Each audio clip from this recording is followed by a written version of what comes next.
நாம் செய்திக்கு போவதற்கு முன்பாக ஒரு பாடலை பாடி நாம் செய்திக்குள் கடந்து போகலாம்.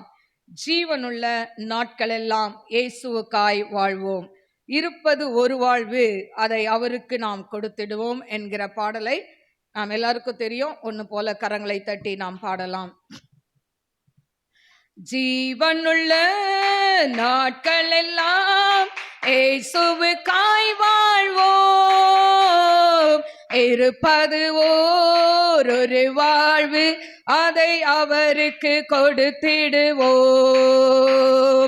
ஜீவனுள்ள நாட்களெல்லாம் இயேசுவுக்காய் வாழ்வோம், இருப்பது ஒரு வாழ்வு, அதை அவருக்கு கொடுத்திடுவோம். வாழ்ந்திடுவோம், நாம் வாழ்ந்திடுவோம், இயேசுவுக்காய் நாம் வாழ்ந்திடுவோம். வாழ்ந்திடுவோம், நாம் வாழ்ந்திடுவோம், இயேசுவுக்காய் நாம் வாழ்ந்திடுவோம்.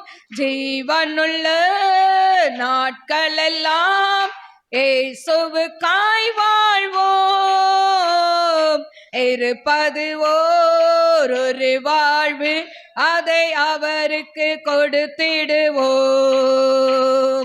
இயேசுவும் தனக்காய் வாழாமல் அவர் நமக்காய் தானே வாழ்ந்தாரே. இயேசுவும் தனக்காய் வாழாமல் அவர் நமக்காய் தானே வாழ்ந்தாரே.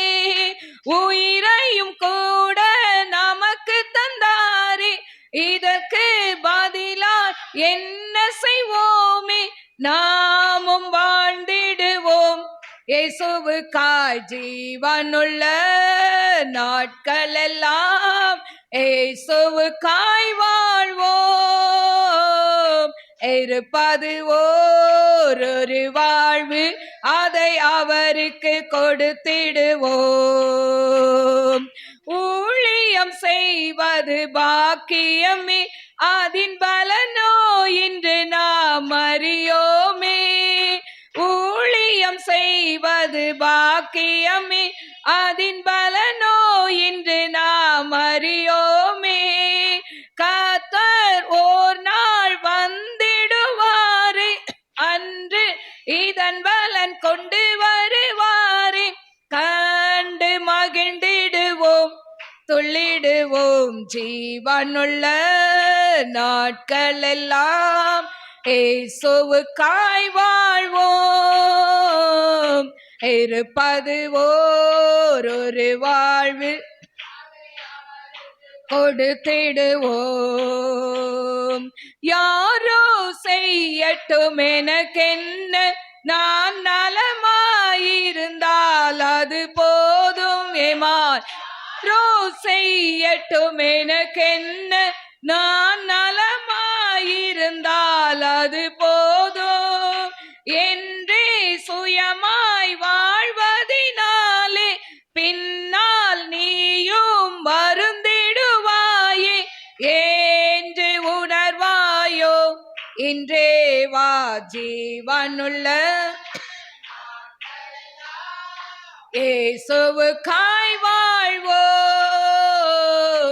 இருப்பது ஒரு வாழ்வு, அதை அவருக்கு கொடுத்திடுவோம். உலகத்தையே சொந்தமாக்கினாலும் அதனாலே லாபம் ஒன்றுமில்லையேமான். உலகத்தையே சொந்தமாக்கினாலும் அதனாலே லாபம் ஒன்றுமில்லையே.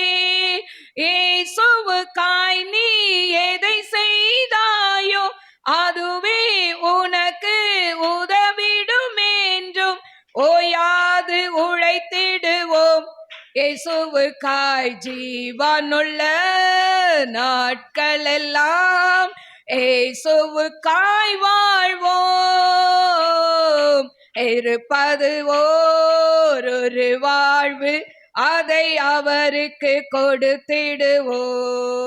கரங்களை தட்டி ஆண்டவரை மகிமைப்படுத்துவோமா? ஹalleluya. ரிபரபா லபா ரிபரபா ஷபரபா லபா ரபா உரி கரபல பரபல பரபா கரபா. ஜீவனுள்ள நாட்கள் எல்லாம் பா ஆண்டவரே உமக்காய் நாங்கள் ஊழியம் செய்ய வேண்டும் ஆண்டவரே. யாரோ செய்யட்டும், எனக்கு என்ன, நான் நலமா இருந்தால் அது போதும் என்று சொல்லி வாழ்ந்து கொண்டு இருக்கிறீங்களா? எனக்கு அருமையான தேவ பிள்ளைகளே, ஆண்டவருக்கென்று நாம் எழும்பி பிரகாசிக்கிற நற்கந்தங்களாய் நாம் மாற வேண்டும். ரிபா லபூரி ஆக்கரபா ஊரா பௌலி ஆக்கரபா.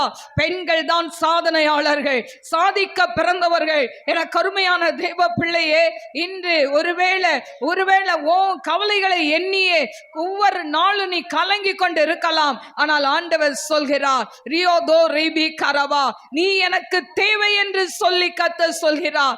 ஐ கம் அண்ட் ஷில் பி ஹோதனை உர்ரா பௌலி ஆக்கரபா தீரபா கரபா ரகம் தராலர் பி கரபா.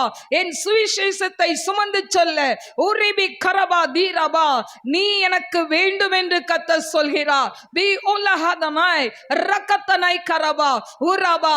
நீயோ உன் கவலை, உன் குடும்ப பாரங்களை குறித்து கலங்கி கொண்டு இருக்கிறாய். எழும்பு எழும்பு சீயோனே, என் வல்லமையை தரித்துக் கொள் என்று கர்த்தர் சொல்கிறார். ரிமா கரபலபரபா உரபா ரிபா கரபா உரி கமர பௌதியா ரபா கரபா உரிபி கரபா உரபா லிபா கரபா உரா பௌலியா கரபா. கர்த்தர் உன்னை கொண்டு பெரிய காரியங்களை செய்ய போகிறார்.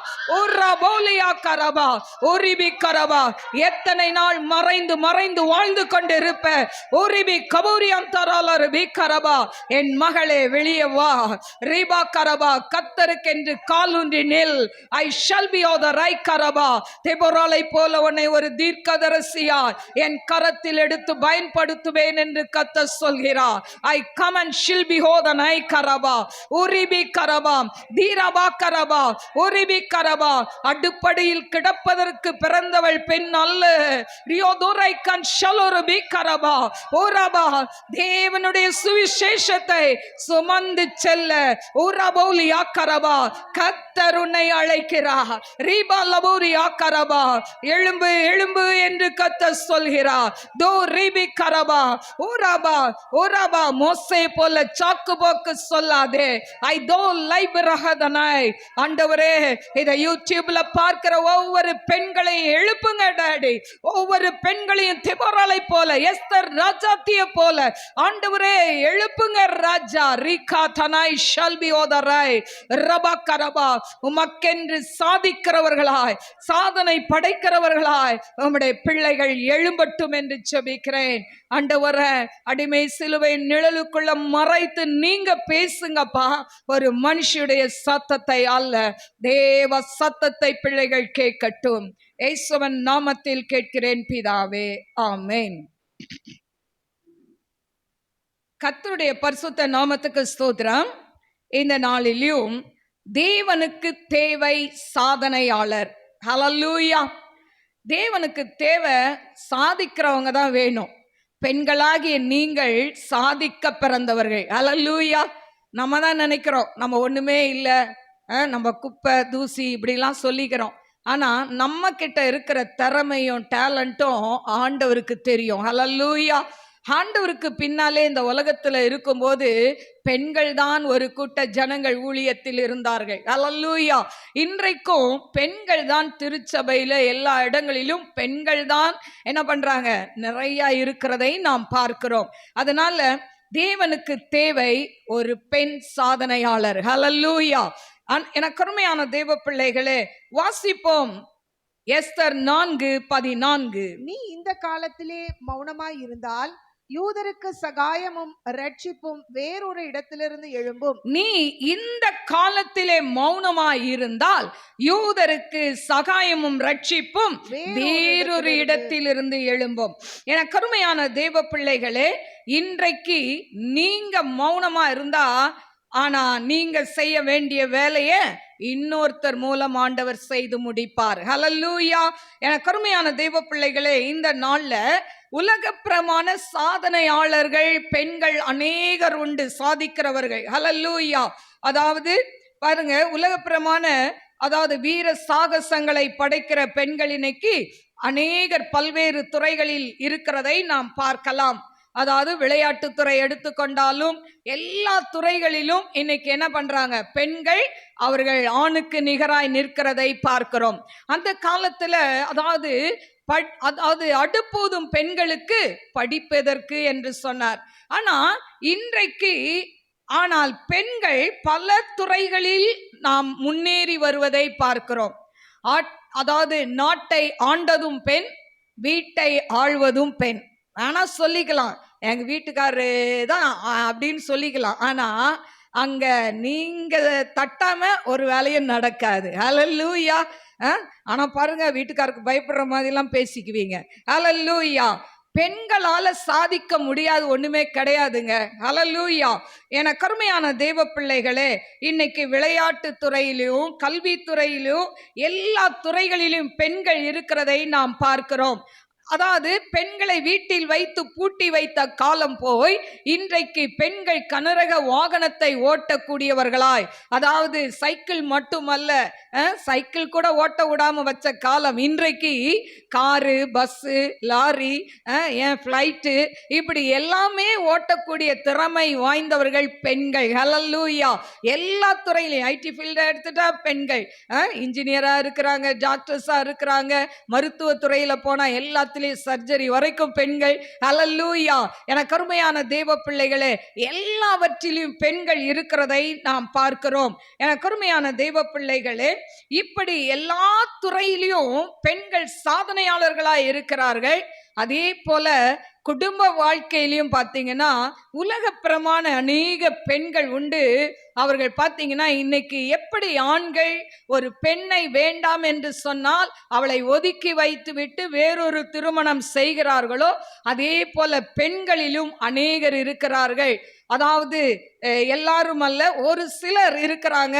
அதாவது ஹஸ்பண்ட் பிடிக்கல, குடியார் அப்படின்னு சொன்னா அந்த உறவு வேண்டாம் என்று சொல்லி தள்ளி ஒதுக்கி வைத்து விட்டு வேறொரு ஆணை திருமணம் செய்கிறார்கள். எல்லாவற்றிலும் ஆணுக்கு பெண் சரி நிகர் சமானம் என்கிற இன்னைக்கு காலகட்டத்தில் இன்னைக்கு வாழ்ந்து கொண்டிருக்கிறார்கள்.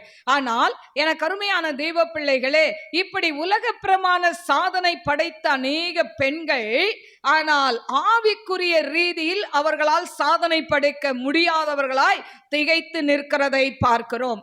ஆனால் எனக்கு அருமையான தெய்வ பிள்ளைகளே, இந்த தேவனுக்கென்று சாதனை படைக்க, அதாவது சாதனையாளர்களாய் மாற வேண்டும் என்று சொன்னால் நமக்கு என்ன குணம் வேண்டும் என்று சொல்லி நாம் பார்ப்போம் என்று சொன்னால், முதலாவது நீதிமொழிகள் 30:31 சௌந்தரியம் வஞ்சனை உள்ளது, அழகும் வீண், கர்த்தருக்கு பயப்படுகிற ஸ்ரீயே புகழப்படுவாள். முதலாவது சாதனையாளர்களாய் நீங்க மாறணும்னா என்ன குணம் வேணும், என்னென்ன குணம் இருந்தா சாதனையாளர்களாய் நாம் மாற முடியும் அப்படின்னா, முதலாவது கர்த்தருக்கு பயப்படுகிற பயம் வேண்டும். இரண்டாவது நம்ம என்ன செய்யணும்னா 1 சாமுவேல் 1:10-11 பொருத்தனை பண்ணி அன்னாள் ஜெபிக்கிறாள். அப்போ நீங்களும் நானும் ஜெபிக்கிறவர்களாய் மாற வேண்டும். அதுவும் எப்படி ஜெபிக்க வேண்டும்? அதிகாலையில் எழுந்து ஜெபிக்க வேண்டும். அன்னாள் ஜெபித்தாள் பொருத்தனை பண்ணி.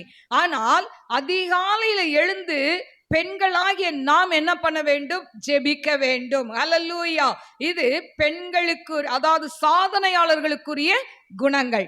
அடுத்தது நீதிமொழிகள் 30:15 இருட்டோடு எழுந்து தன் வீட்டாருக்கு ஆகாரம் கொடுத்து தன் வேலைக்காரிக்கு படி அளக்கிறாள் என்று சொல்லப்பட்டிருக்கு. இருட்டோட எழுந்து அவங்க குடும்பத்தை கவனிக்கிறா. பார்த்தீங்களா? இன்னைக்கு சாதனையாளராய் மாற வேண்டிய நீங்களும் நானும் முதலாவது குடும்பத்தை நாம் கவனிக்க வேண்டும். ஹல்லேலூயா. ஃபர்ஸ்ட் எழுந்த உடனே நாம் ஜெபிக்க வேண்டும். ஜெபித்து விட்டு குடும்பத்துக்கு தேவையான காரியங்களை நாம் கண்ணோக்கமாய் இருக்க வேண்டும். குடும்பத்துல கணவனுக்கு என்ன செய்யணுமோ அதை செய்யணும், பிள்ளைகளுக்கு என்ன செய்யணுமோ அதை செய்யணும். இப்படி குடும்பத்தின் மேல நாம் அக்கறை உள்ளவர்களாய் இருக்க வேண்டும். இன்னைக்கு அநேகர் பெண்கள் ஊழியம் செய்கிறேன் என்று சொல்லி குடும்பத்தை, பிள்ளைகளை, கணவனை கவனிக்காதபடி ஊழியம் செய்கிறார்கள். அப்படி செய்கிறவர்கள் எல்லாம் சாதனையாளர் பட்டியல்ல வரவே முடியாது. ஹல்லேலூயா. என கருமையான தேவ பிள்ளைகளே, முதலாவது குடும்பம் தான். குடும்ப அலங்கத்தை கட்டி எழுப்புவதில் தான் சாதனையாளர்களாய் நீங்களும் நானும் மாறணும். ஹல்லேலூயா. என கருமையான தெய்வ பிள்ளைகளே, அடுத்தது கலாத்தியர் 5:22-23 அதுல ஆவிக்குரிய கனிகள் சொல்லப்பட்டிருக்கு. அதுல ஒரு கனி தாங்க நீடிய பொறுமை. இன்னைக்கு பெண்களுக்கு தேவையான ஒரு காரியம் என்னன்னா நீடிய பொறுமை. ஹல்லேலூயா. இன்னைக்கு நமக்கு எல்லாருக்குமே பொறுமை இருக்கும், ஆனா நீடிய பொறுமை இருக்கான்னு கேட்டா இருக்காது. ஹல்லேலூயா. நம்ம சொல்லுவோம், அந்த பார் நான் பொறுத்து பொறுத்து போறேன், ஜெபம் பண்றதுனால விடுறேன் உங்களை, பைபிளை எடுக்கிறதுனால விடுறேன், இல்லைன்னா நான் அப்படிதான், நான் எப்படி அவன் தெரியாது. நான் பழைய ரூபத்தை காமிக்கணும்னா நீங்க என்ன பண்ணுங்க, சண்டை போடுங்க. நம்ம பிள்ளைங்கிட்ட சொல்றோம்ல, என்னை கோவப்படுத்தாத கோவப்படுத்தாத அவ்வளோதான் அப்படின்னு சொல்லிக்கிட்டே மிரட்டுவோம். அப்பனா என்ன அர்த்தம், உள்ள கோபம் வருதுன்னு அர்த்தம். அல்லேலூயா. அப்ப நீடிய பொறுமை நமக்கு சாதனையாளர்களாய் மாறணும்னா நீடிய பொறுமை வேணும். இன்னைக்கு உங்க பிள்ளைங்க அடிச்சுக்குதுங்க, சண்டை போட்டுக்குதுங்கன்னு வச்சுக்கோங்களேன், அதுங்க கிட்ட நீங்க மல்லு கட்டி நின்னீங்கன்னா அதுக்கப்புறம் போய் ஜெபம் பண்ணி பாருங்க, ஜெபம் பண்ண முடியாது. எப்படி சாதிக்க முடியும்? அல்லேலூயா. அதனால அந்த நேரத்துல ஒரு நீடிய பொறுமையை நாம் கேட்கணும். இன்னைக்கு நீங்க ஊழியத்துக்கு போறீங்க, நல்லா ஃபாஸ்டிங்கோட நல்லா ஆயத்தத்தோட போறீங்க. ஆனா அன்னைக்கு பார்த்து உங்க வீட்டுக்காரர் என்ன பண்ணுவாரு, எடக்கு முடக்கா பேசுவாரு. ஆனா பேசின உடனே உங்களுக்கு என்ன வந்துடும், புஷ்ஷுன்னு கோவம். உங்களை எங்க தொட்ட கோவம் வரும்னு தெரியும். என்ன சொன்னா இவ கோவப்படுவா நல்லா தெரியும்ல வீட்டுக்காருக்கு. அப்ப நீ என்ன ஊழியத்துக்கா கிளம்புற, பிசாசு பார்க்க ஊழியத்துக்கா கிளம்புற ஜாலியா, இரு இரு இரு உங்க வீட்டுக்கார கொஞ்சம் ஸ்க்ரூ பண்ற. அவர் என்ன பண்ணுவார், கரெக்டா உங்களுக்கு தெரியும் நீங்க எதுல வீக்னஸா இருக்கீங்க. அந்த வார்த்தையை சொன்ன உடனே உங்களுக்கு அப்படியே 90 டிகிரியில என்ன பண்ணிரும், கோபம் அப்படியே ஆறு. அப்ப நம்ம மெசேஜ் கொடுக்க போகணுமே, ஊழியம் செய்ய போகணுமேன்றது கூட மறந்து அந்த நேரம் வாய்க்கு வந்தபடி உங்க ஹஸ்பண்டை திட்டி முடிச்சிருவீங்க. எங்கெங்க சாதனையாளரா மாற முடியும்? அல்லேலூயா. இதுதான் பிசாசு கொண்டு வருவான். நீடிய பொறுமையை கேட்க வேண்டும். அடுத்தது பெருமை இருக்கக்கூடாது. சாதனையாளரா மாறணும்னா பெருமை இருக்கக்கூடாது. இன்னைக்கு சில நேரம் பார்த்தீங்கன்னா ஹஸ்பண்ட் டம்மியா இருப்பாங்க. சாரி, டம்மினா என்ன அர்த்தம், அவங்களுக்கு சம்பாரிச்சு கொடுக்க தெரியும், அவ்வளவுதான். வீட்டை நிர்வாகம் பண்ண தெரியாது. பெண்களுக்கு வீட்டை நல்லா நிர்வாகம் பண்ண தெரியும். ஆனா அப்படி நிர்வாகம் பண்ணிக்கொண்டே வந்து ஒரு காலகட்டத்தில் அவங்க வீட்டுக்காரர் ஏதாவது திட்டுனா, இந்த பார்த்தீங்களா என்னாலதான் எல்லாம் ஆச்சு, என்னாலதான் இதெல்லாம் ஆச்சு அப்படின்னு சொன்னீங்கன்னா, அந்த நான் என்கிறது உள்ள வந்துட்டாவே சுயம் நமக்குள்ள இருக்கு, பெருமை நமக்குள்ள இருக்கு. பாருங்க, நேபுகாத்நேச்சார் சொன்னான், நான் கட்டிய மகாபாபிலோன் சொன்னானா, சொன்ன உடனே என்ன பண்ணாரு ஆண்டவர், அவனை மாடு மாதிரி மாத்தி புல்ல தின்ன வச்சிட்டார். அல்லேலூயா. அதனால சாதனையாளர்கள், சாதிக்க பிறந்தவர்கள் பெண்கள். ஆனா சமயம் வாய்க்கும் போது உங்க வீட்டுக்கார்ட்ட சொல்லி காமிக்க கூடாது. அல்லேலூயா. அப்ப நீங்க சாதிச்சதெல்லாம் வேஸ்ட் ஆயிரும். அது யார் சொல்லணும் தெரியுமா, உங்க வீட்டுக்கார் போய் மத்தவங்க கிட்ட சொல்லணும், ஐயோ என் ஒய்ஃப மாதிரி ஒருத்தர் கிடையாது, அவள மாதிரி ஒரு குணசாலி கிடையாது, அவ தாங்க எல்லாத்தையும் பார்த்துக்கிறா அப்படின்னு சொன்னா அது நல்லா இருக்கும்.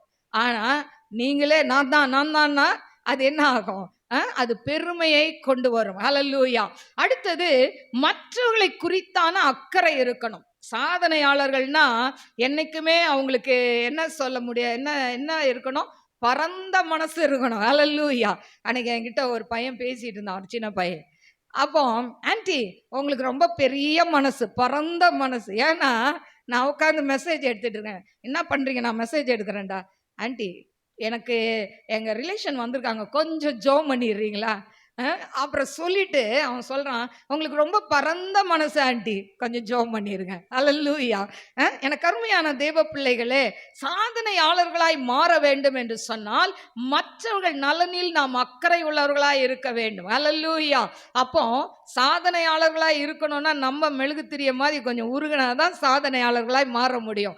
மெழுகுவத்தி நான் உருகவே மாட்டேன் அப்படின்னு அந்த கேண்டில் எரிஞ்சுதுன்னா மற்றவங்களுக்கு வெளிச்சம் கொடுக்க முடியாது. அது உருகி தன்னையே உருக்கி கொண்டு மற்றவர்களுக்கு ஒளியை கொடுக்கிறது போல சாதனையாளர்கள் அப்படியாய் மாற வேண்டும். அல்லேலூயா.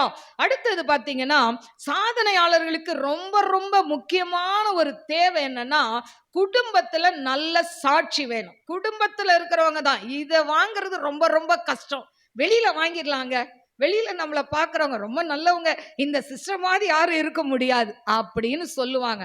ஆனா வீட்டுல கணவனிடத்திலையும் இந்த பிள்ளைகளிடத்திலையும் மனைவி இடத்திலையும் சாட்சி வாங்குறது பாருங்க ரொம்ப ரொம்ப கஷ்டம், ரொம்ப ரொம்ப கஷ்டம். நீங்க எவ்வளவுதான் நல்லவங்களா இருந்தாலும் உங்ககிட்ட இருக்கிற நல்ல குணம் ஒரு 10 குணம் இருந்தா அதை எடுத்து காமிக்கவே மாட்டாங்க.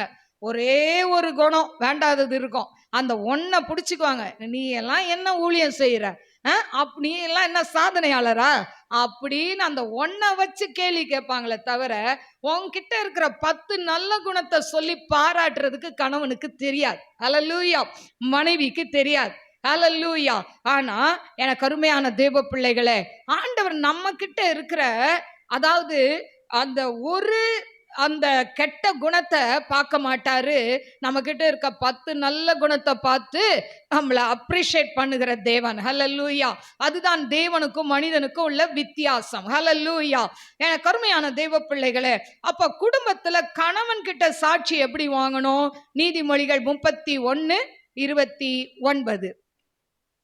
நீதிமொழிகள் 31 அதிகாரம் 29 அநேக பெண்கள் குணசாலிகளாய் இருந்ததுண்டு, நீயோ அவர்கள் எல்லாருக்கும் மேற்பட்டவள் என்று அவளை புகழுகிறாய். அநேகம் பெண்கள் குணசாலிகளாய் இருந்ததுண்டு, நீ அவங்களை எல்லாரை கட்டிலும் மேற்பட்டவள் என்று. ஹல்லேலூயா. அப்போ உங்க கணவன் எழுந்து சொல்லணும், என் மனைவி மாதிரி யாரும் இல்லை. ஹல்லேலூயா. அப்படி ஒரு நம்ம என்ன பண்ணணும்? சாட்சி குடும்பத்துல இருக்கணும். ஹல்லேலூயா. இன்னைக்கு நிறைய பேர் ஊழியம் செய்யறவங்க அந்த சாட்சியை இழந்து போகிறதை நாம் பார்க்கிறோம். பாருங்க, ஊழியம் செய்யறது கடினமான ஒரு காரியம்தான். ஊழியம் லேஸ்ல செய்ய முடியாதுதான். ஆனாலும் ஊழியம் செய்யும் பொழுது முதல் குடும்பத்தை என்ன பண்ணணும்? அனுசரிச்சு போய் தான் ஆகணும். சில இடத்துல நமக்கு என்ன வரும்? டென்ஷன் வரதான் செய்யும். அப்படியே கோவம் உச்சிக்குள்ள போவதான் செய்யும். அந்த நேரத்தில் ஆண்டவரே ஸ்தோத்திரம் ஸ்தோத்திரம் ஸ்தோத்திரம், ஆண்டவரே அப்பா இவங்களையெல்லாம் நீங்க பார்த்துக்கோங்கப்பா, என்னை டென்ஷன் ஆக்குறாங்கப்பா, அப்படி நம்ம ஜெபிக்க ஆரம்பிச்சு நீங்க பொறுமையா இருந்தீங்கன்னா ஒரு நாள் வரும், உங்க வீட்டுக்காரர் எழுந்து சொல்வாரு, என் ஒய்ஃபை போல ஒரு குணசாலி இல்லையே அப்படின்னு. ஹல்லேலூயா. அடுத்தது பிள்ளைகள் என்ன சொல்லுமா? 31 நீதிமொழிகள் 31:28. அவள் பிள்ளைகள் எழும்பி அவளை பாக்கியவதி என்கிறார்கள். பிள்ளைகள் எழுந்து என்ன சொல்லுவாங்களாம்? பாக்கியவதி. ஹல்லேலூயா. பிள்ளைங்க பாருங்க, அம்மான்றது கொடுத்து வச்ச ஒரு காரியம். இன்னைக்கு அம்மா இல்லாம எவ்வளவு பிள்ளைங்க இருக்காங்கல்ல. அம்மா இல்லைன்னா அந்த பிள்ளைங்க நிலைமை ரொம்ப பரிதாபம். ஹல்லேலூயா. ஒரு தகப்பன் இல்லாம ஒரு தாய் பிள்ளைய வளர்த்து விடுவாள். ஆனா அந்த தாய் இல்லாம அந்த பிள்ளைய தகப்பனால வளர்க்க முடியாது. ஹல்லேலூயா. ஏன்னு சொன்னா சம்பாதிக்க போகணும், 4 இடத்துக்கு வெளியே போகணும், அந்த பிள்ளைய பார்க்க முடியாது. ஆனா இதே ஒரு தாய் ஒரு ஆண் துணை இல்லாமல் பிள்ளையை வளர்க்க முடியும். ஹல்லேலூயா. பொருளாதாரத்துல வேணா ஒருவேளை கஷ்டப்படுவாங்க, ஆனாலும் அந்த பிள்ளையை நல்ல பிள்ளையாய் வளர்க்கிறது தாயினிடத்தில் தான் இருக்கிறது. ஹல்லேலூயா. எனக்கு அருமையான தேவ பிள்ளைகளை, பிள்ளைகள் எழுந்து பாக்கியவதின்னு சொல்லுவாங்க. ஐயோ எங்க அம்மாவா ஊழியம்னு ஓடிடுறாங்க, வீட்டில் டப்பாலாம் காலியாக கிடக்கு, சமையலே பண்ண மாட்டுறாங்க. காலையில் எங்கள் அப்பா இப்படி போனால் எங்கள் அம்மா வெளியே போனாங்கன்னா நைட்டு வராங்க, வீட்டுக்கு பசியோடு வரோம், ஒன்றுமே இல்லை சாப்பிட அப்படின்னு சொல்லக்கூடாது பிள்ளைகள். எங்கள் அம்மா எங்கே போனாலும் எங்களுக்கு எல்லாம் செய்து ரெடியாக வச்சுட்டு போவாங்க. ஹல்லேலூயா. என் பிள்ளைங்க, என் பையன் 3rd ஸ்டாண்டர்ட் படித்து கொண்டிருந்தான், என் பொண்ணு 1st ஸ்டாண்டர்ட். அப்பத்துலேருந்து ஊழியம் செய்கிறேன். ஆனால் அப்ப இருந்து ஊழியம் செய்தாலும் என்னைக்கும் செய்யறத காட்டிலும் அந்த செவ்வாய்க்கிழமை ஊழியம் செய்யற அன்னைக்கு ஸ்பெஷலா எங்க வீட்டில் எல்லாமே தடபுடலாம் செஞ்சு அதாவது வச்சிருவேன். ஏன்னா ரட்சிக்கப்படாம என்னுடைய கணவன், அதனால அன்னைக்கு தான் பிசாசு எதையாவது கொண்டு வருவான். அதனால அன்னைக்கு எது டேஸ்டா பிடிக்குமோ அதெல்லாம் செஞ்சு வச்சு எல்லாம் கரெக்டா வச்சு வீடெல்லாம் நல்லா கரெக்டா நீட் பண்ணி எல்லாம் வச்சிருது. ஏன்னா எங்கேயாவது சந்தர்ப்பம் இந்த பிசாசுக்கு கொடுக்க கூடாது என்று சொல்லி. ஹல்லேலூயா. அது மாதிரி எங்க ஊழியத்துக்கு போனாலும் பிள்ளைங்களுக்கு என்னென்ன தேவை, வீட்டுக்காருக்கு என்ன, எல்லாமே செய்து வச்சுட்டு தான் போவேன். அதனால தான் ஆண்டவர் என்னை இந்த நாட்களில் சாதனையாளராய் மாற்றி இருக்கிறார். அநேக காரியங்களை வாழ்க்கையில் ஆண்டவர் சாதிக்க வைத்தார். ஹல்லேலூயா. அதுவும் ஆண்டவருடைய கிருபையினால. ஹல்லேலூயா. என்னால கிடையாது. ஹல்லேலூயா. அவருடைய கிருபை, அவரை சார்ந்து கொண்டு நான் ஆண்டவரை பிடித்து கொண்டதுனால ஆண்டவர் அநேக காரியங்களை என் வாழ்க்கையில் செய்தார். ஹல்லேலூயா.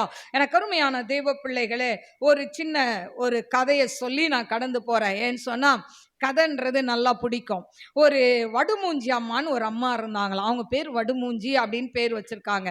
இப்ப ஏன் அப்படி வச்சாங்க அப்படின்னு சொன்னா, அவங்க பையன் வந்து ஸ்கூல்ல 10th படித்து கொண்டு இருக்கிறான்.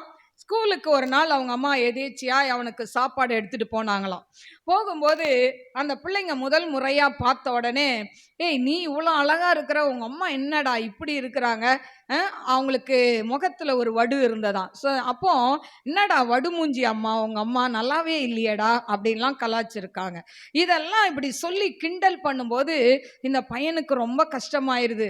எப்பவும் வீட்டுக்கு வந்து அம்மாட்ட நல்லா பேசுற பையன் அன்னைக்கு அவங்க அம்மாவை பார்த்த உடனே அவனுக்கு இந்த பிள்ளைங்க சொன்னதுதான் மைண்டுக்குள்ள வருது. உடனே அவன் என்ன பண்றான், அமைதலா இருக்கிறான். ரொம்ப நேரம் பேசலன்னு, என்னப்பா அவனுக்கு உடம்பு சரியில்லையா, என்ன பண்ணுது, அதெல்லாம் கேட்குறாங்க அவங்க அம்மா. ஆனா கடைசியில சொல்றாமா, எனக்கு உங்களை பார்க்கவே பிடிக்கலம்மா, நான் வீட்டை விட்டு போறேன் அப்படின்னு சொன்னானா. எங்கடா போற, 10th தானே, நான் எங்கன்னா ஹாஸ்டல்ல இருந்து படிச்சுக்கிறேம்மா அப்படின்டானோ. அப்போ அவங்க அம்மா சொன்னாங்களாம், எதுக்குடா, இல்ல நீங்க ஸ்கூலுக்கு வந்தீங்களா, பிள்ளைங்கெல்லாம் இப்படி கிண்டல் பண்றாங்க, எனக்கு அது கஷ்டமா இருக்கு அப்படின்னு சொன்னானா. அப்போ அவங்க அம்மா வந்து ஒரு அழகான ஒரு லேடி போட்டோவை கொண்டு வந்து காமிச்சாங்களாம். காமிச்ச உடனே அந்த பையன் பார்க்குறான், அதில் இருக்கிற அந்த பெண் வந்து ரொம்ப அழகா இருக்காங்களாம். உடனேம்மா இவங்க யாருமா அப்படின்னு கேட்டானா. இதுதான்டா நான் அப்படின்னு சொன்னாங்களாம். நான் தான்டா இந்த ஃபோட்டோவில் இருக்கேன். அப்போ ஏம்மா இப்படி ஆணுச்சு உங்களுக்கு அப்படின்னு சொல்லும்போது, அவங்க ரொம்ப கஷ்டப்பட்ட ஃபேமிலினால ஒரு குடிசை வீட்டில் இருந்திருக்காங்க. அப்போ இந்த குழந்தையா இருக்கும்போது இவனை தொட்டில் போட்டுட்டு தண்ணி பிடிக்க போயிருக்காங்க. தண்ணி பிடிச்சிட்டு வர்றதுக்குள்ள இவங்க வீட்டில் எப்படியோ பக்கத்து வீட்டில் தீ பிடிச்சி இவங்க வீட்டுக்கும் பரவுனதுனால இவங்க வீட்டு கூரையும் மடமடன்னு எரிய ஆரம்பிச்சிருச்சான். அக்கம் பக்கத்தில் வந்தவங்கலாம் உள்ளே போகாமல் வெளியே இருந்தே தண்ணி அடிச்சுக்கிட்டே இருந்தாங்களாம். அந்த தீ அணையலை. ஆனா இந்த அம்மா வந்தாங்களாம், குடத்தை அப்படியே போட்டுட்டு அந்த பயங்கரமான தீ அப்படியே ஜாலிக்கிற அந்த தீக்குள்ள, ஐயோ தீ எரியுதே, நம்ம உள்ள போனா என்ன ஆகும் அப்படி யோசிக்காதம ஒரு ஒரு நிமிஷத்துல உள்ள போய் அவங்க என்ன பண்ணாங்களாம், அந்த தொட்டில் இருக்கிற பிள்ளையை அப்படியே அணைத்து கொண்டு அவங்க வெளியே வந்தாங்களாம். வரும்போது மேல இருந்து அந்த கூரையில எரிஞ்சுக்கிட்டு இருக்கும்போது அந்த கட்டை ஒன்று கரெக்டா அவங்க முகத்துல விழுந்து அது தழும்பாய் மாறி விட்டதாம். அவங்க அப்படி கொண்டு வந்து இந்த பிள்ளையை அணைத்து கொண்டு வந்ததுல இவன் நல்லா இருக்கான். அவங்க அம்மாக்கு அந்த முகத்துல மேல இருந்து விழுந்தனால அந்த கட்டை முகத்துல ஒரு வடு இருந்ததாம். இந்த கதையை சொன்ன உடனே அவன் கதறி கதறி அழுதானாம். அதன் பிறகு அவங்க அம்மாவை ரொம்ப நேசிக்க ஆரம்பித்தானாம். இப்படி அவன் படித்து அவனை கஷ்டப்பட்டு வீட்டு வேலை செய்து அவனை படிக்க வைத்து அவன் ஒரு அதாவது ஒரு கம்பெனியில எம்டியா இருக்கிறான். அப்போ அங்க சொல்றாங்களா, எல்லாரும் வந்து ஒரு அதாவது ஒரு கெட் டுகெதர் மாதிரி வச்சு எல்லாருமே அவங்க அம்மாவை கூட்டிட்டு வரலாம், கூட்டிட்டு வாங்க, அம்மா அப்பா இருந்தா பேரண்ட்ஸை கூப்பிட்டுட்டு வாங்க அப்படின்னு சொல்லும்போது எல்லாரும் அவங்க பேரண்ட்ஸை கூப்பிட்டு போறாங்க.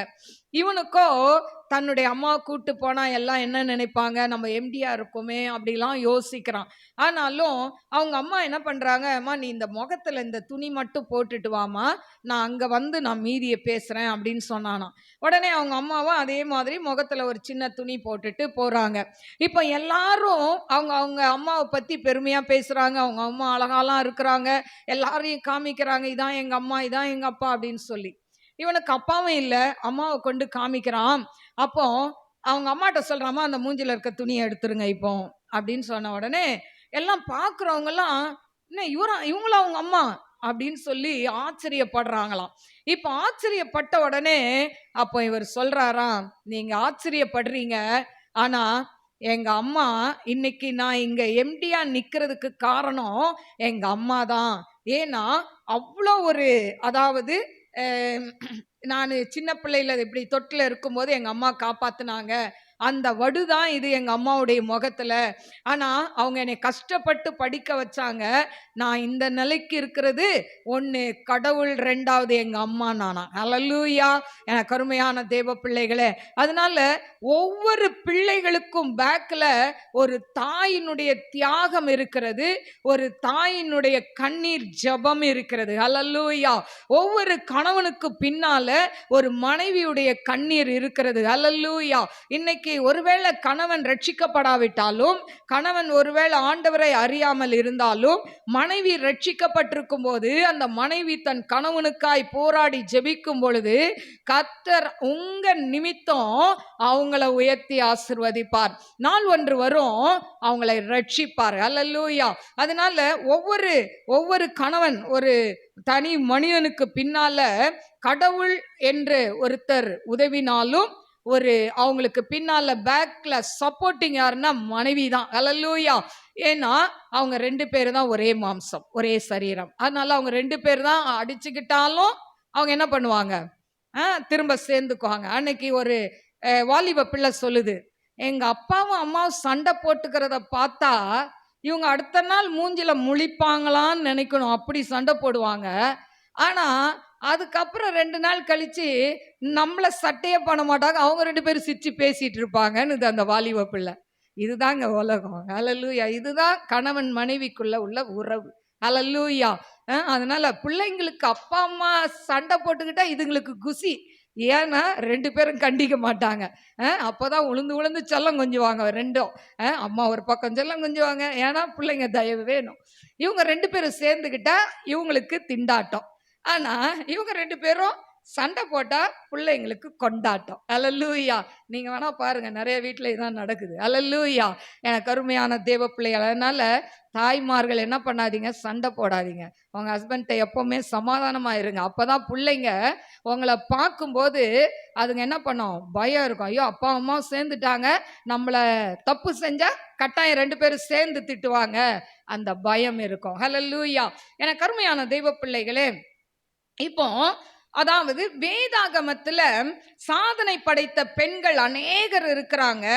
அதாவது நான் சொல்லிக்கிட்டே போலாம். அதுல சிலரை நான் டீட்டெயிலா சொல்றேன், சிலரை அவுட்லைனா சொல்றேன்.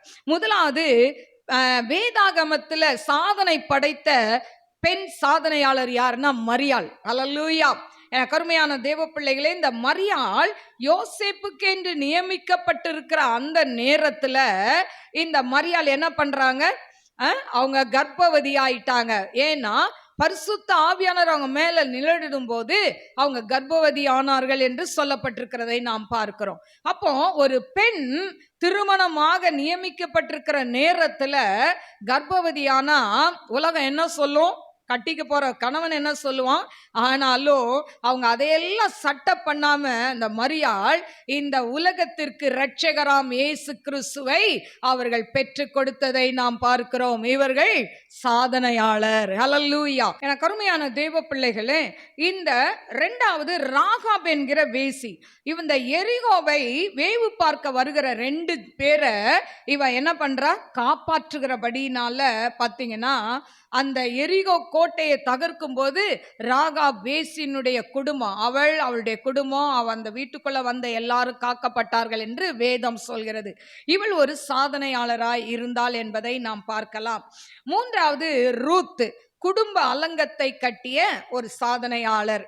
எஸ்தர், யூத குலத்தையே காப்பாற்றின ஒரு சாதனையாளர். தெபோராள், பாராக் ராஜா ஒரு யுத்தத்துக்கு போக சொன்னா அவன் சொல்றான், நீ வந்தாதான் நான் போவேன். யாரு, தெபோராள் தீர்க்கதரிசியை பார்த்து சொல்றாரு, நீ வந்தாதான் போவேன், நான் தனியா போக மாட்டேன். அப்போ இது நியாயாதிபதிகள் 4:8 இருக்கு. அப்போ அவ சொல்றா, நீ வெற்றி பெற்று வரும்போது அந்த வெற்றி ஒரு பெண்ணுக்கு போகுமே தவிர உனக்கு வராது அப்படின்னு சொல்றா. இதை குறித்து நியாயாதிபதிகள் 4ஆம் அதிகாரம் 18 21 வரைக்கும் நீங்க வீட்டுல வாசித்து கொள்ளுங்கள். அந்த பெண் யார், யாகேல். செசராவை அவன் என்ன பண்றான், செசரா போர்ல தோற்று ஓடி வரும் பொழுது வாங்க எங்க வீட்டுக்கு வாங்கன்னு அவன் அழைத்து அந்த செசராவை படுக்க வைத்து அவன் குடிக்க ஏதாவது குடுன்னு சொல்லும் போது குடிக்க கொடுத்து அவனை ஜமுக்காலத்தினால மூடி போட்டு கூடார ஆணினா பெருசா இருக்கும், அந்த ஆணியை எடுத்து அவன் நெற்றியில் அடித்தாள் என்று சொல்லப்பட்டிருக்கு. அல்லேலூயா. பாருங்க எவ்வளவு பெரிய சாதனையாளர்ல. ஒரு பெண் வந்து சாதாரணமா பயப்படுவா. ஒரு ராஜாவே என்ன பண்றா, கூடாராணிய வச்சு நெத்தியில அடிச்சு அவ்வளோ டயர்ட்ல அவன் தூங்குறான். அல்லேலூயா. இவங்க என்ன பண்ணிட்டாங்க, கொன்னுட்டாங்க. அப்போ தெபரால் சொன்ன மாதிரி அந்த வெற்றி ஒரு பெண்ணுக்கு போனது என்று சொல்லி நாம் பார்க்கிறோம். அதே போல ஆதி திருச்சபையில பெண்கள் சபையில பேசவே கூடாது அப்படின்னு சொன்னாங்க. ஆனா இன்றைக்கு திருச்சபையில பெண் ஆயர்கள் இருக்கிறதை நாம் பார்க்கிறோம். ஐயரம்மா இருக்கிறாங்களா இல்லையா? பெண்கள் பேசுறாங்களா இல்லையா? அதாவது ஆயிரம் மாதிரி இவங்களும் என்ன பண்றாங்க, அந்த அந்த அங்கியெல்லாம் போட்டு இவங்க பிரசங்கிக்கிறத பார்க்கிறோம். இன்னும் அநேக இடத்துல பெண்கள் எழுந்து சபையை நடத்துகிறதை நாம் பார்க்கிறோம். ஹல்லேலூயா. எனக்கு அருமையான தேவ பிள்ளைகளே, அதனால பெண்கள் சாதனையாளர்கள், சாதிக்க பிறந்தவர்கள். அதனால பயந்து பயந்து இருக்கிறீங்க அப்படின்னா கணவனுக்கு பயப்படலாம். ஆனாலும் நீங்க அந்த எந்த சர்க்கிள்ல உள்ள ஒரு சிறை மாதிரி ஒரு அனுபவத்துக்குள்ள இருந்தாலும் கர்த்தரை பிடித்து கொண்டால் நீங்கள் சாதனையாளர்களாய் மாற முடியும். இந்த சாதனை படைக்க வயது தேவையா அப்படின்னு கேட்டா இல்ல. அதாவது 6 வயதிலையும் சாதனையாளர்களாய் மாறலாம், 60 வயதிலும் சாதனையாளர்களாய் மாறலாம், 70 80 90 100 வயதிலும் சாதனையாளர்களாய் சாதிக்க முடியும். அல்லேலூயா.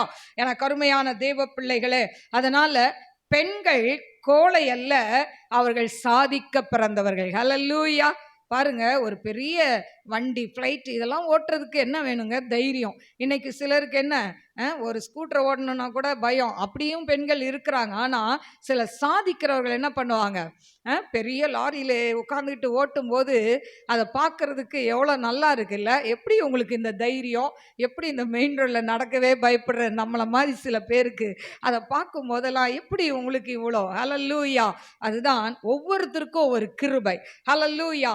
எனக்கு அருமையான தேவ பிள்ளைகளே, வேதத்துல சாதனையாளர்களாய் நிறைய பேர் இருக்கிறாங்க. அதுல ஒரு சிலரை மட்டும் உங்களுக்கு நான் சொல்ல விரும்புகிறேன். முதலாவது சாதனையாளர் யார் அப்படின்னு சொன்னா, குடும்ப அலங்கத்தை கட்டி எழுப்பிய பெண் சாதனையாளர் அல்லது வீராங்கனை. அல்லேலூயா. பாருங்க, சாதனையாளர் பட்டியல்ல முதலாவது குடும்ப அலங்கம் தாங்க கட்டப்படணும். ஹல்லேலூயா. நம்ம வெளியிலெல்லாம் சாதிச்சுட்டு வீட்டில் கணவனையும் பிள்ளைங்களையும் அம்போன்னு விட்டுறக்கூடாது. ஹல்லேலூயா. முதலாவது குடும்பம் தான் நம்ம சாதிக்க வேண்டிய இடம். குடும்பத்துல பாருங்க, நோவா காலத்துல நோவா பேழைக்குள்ள அவங்க அவங்க நோவா மனைவி, அவனுடைய மகன்கள் 3 பேர், அவனுடைய மருமகள் 3 பேர், இவ்வளோ பேர் தான் உள்ள போனாங்க இல்ல. அப்போ அந்த நோவா ஒரு சாதனையாளராக இருந்தார். அதனால தான் அந்த குடும்பம் உள்ள போச்சு. இன்னைக்கு நம்ம பெண்களாகிய நம்ம சாதனையாளர்களாக இருந்து நாம் குடும்ப அலங்கத்தை எடுத்து கட்ட வேண்டும். ஒருவேளை ரட்சிக்கப்படாத கணவன் இருக்கலாம், ரட்சிக்கப்படாத பிள்ளைகள் இருக்கலாம். ஆனால் நீங்க ஒருவேளை நீங்க மட்டும்தான் ரட்சிக்கப்பட்டிருக்கலாம். ஆனா நீங்க அந்த இடத்துல சாதிக்க பிறந்தவர்கள். குடும்பத்தை முதலாவது என்ன பண்ணணும், எடுத்து கட்ட வேண்டும். ஹல்லேலூயா. அப்போ நீங்க என்ன பண்ணணும், ஆண்டவரே அப்பா என் கணவனை ரட்சிங்க, என் மகனை ரட்சிங்க, என் மகளை ரட்சிங்க, ஆண்டவரே எங்க அப்பா அம்மாவை ரட்சிங்க. அந்த ரட்சிங்கன்றத நம்ம நிறுத்தாம சொல்லிக்கிட்டே இருக்கணும். ஹல்லேலூயா. நம்ம ஒரு நாள் ஜெபம் பண்ணிட்டு 10 நாள் மறந்து போயிடுவோம். அப்படி கிடையாது. சாதனை படைக்க வேண்டும் என்று சொன்னால் ஒவ்வொரு நாளும் நம்ம பிள்ளைகளுக்காய், கணவனுக்காய், மனைவிக்காய் நாம் ஜெபிக்க வேண்டும். ஹல்லேலூயா. அதுல இந்த ரூத் பாருங்க, அதாவது குடும்ப அலங்கத்தை எப்படி கட்டி எழுப்புனா, ஏன் அவள் கட்ட முடிந்தது அப்படின்னு சொன்னா, ரூத் 1:16. அதற்கு ரூத், நான் உம்மை பின்பற்றாமல் உம்மை விட்டு திரும்பி போவதை குறித்து என்னோட பேச வேண்டாம். நீர் போகும் இடத்திற்கு நானும் வருவேன், நீர் தங்கும் இடத்தில் நானும் தங்குவேன். உம்முடைய ஜனம் என்னுடைய ஜனம், உம்முடைய தேவன் என்னுடைய தேவன். இப்ப பாருங்க, உம்மை பின்பற்றாமல் உம்மை விட்டு திரும்பி போவதை குறித்து என்னோட பேசாதீங்க. அவங்க மாமியாரை பார்த்து சொல்றா. 2வது, நீங்க போற இடத்துக்கு நான் வருவேன், நீங்க தங்குற இடத்துக்கு நான் தங்குவேன்.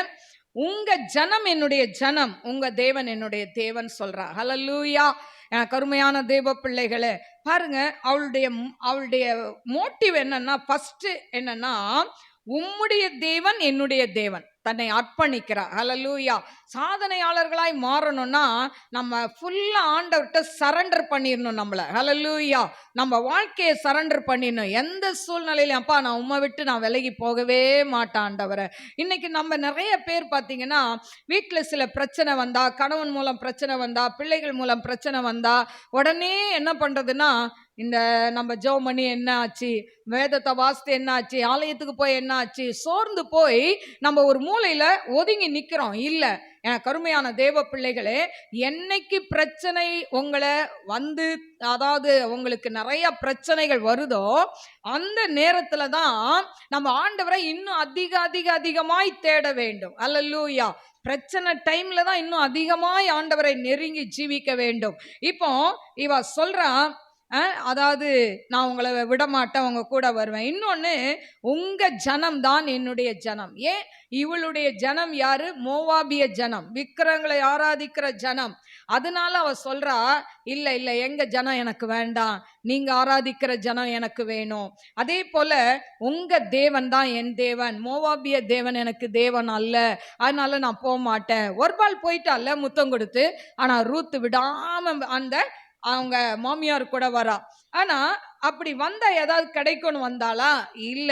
அவ முதலாவது தன்னை தேவனுக்கு அர்ப்பணிக்கிறா. ரெண்டாவது தேவன் மேல வைத்த ஒரு வைராக்கியம்.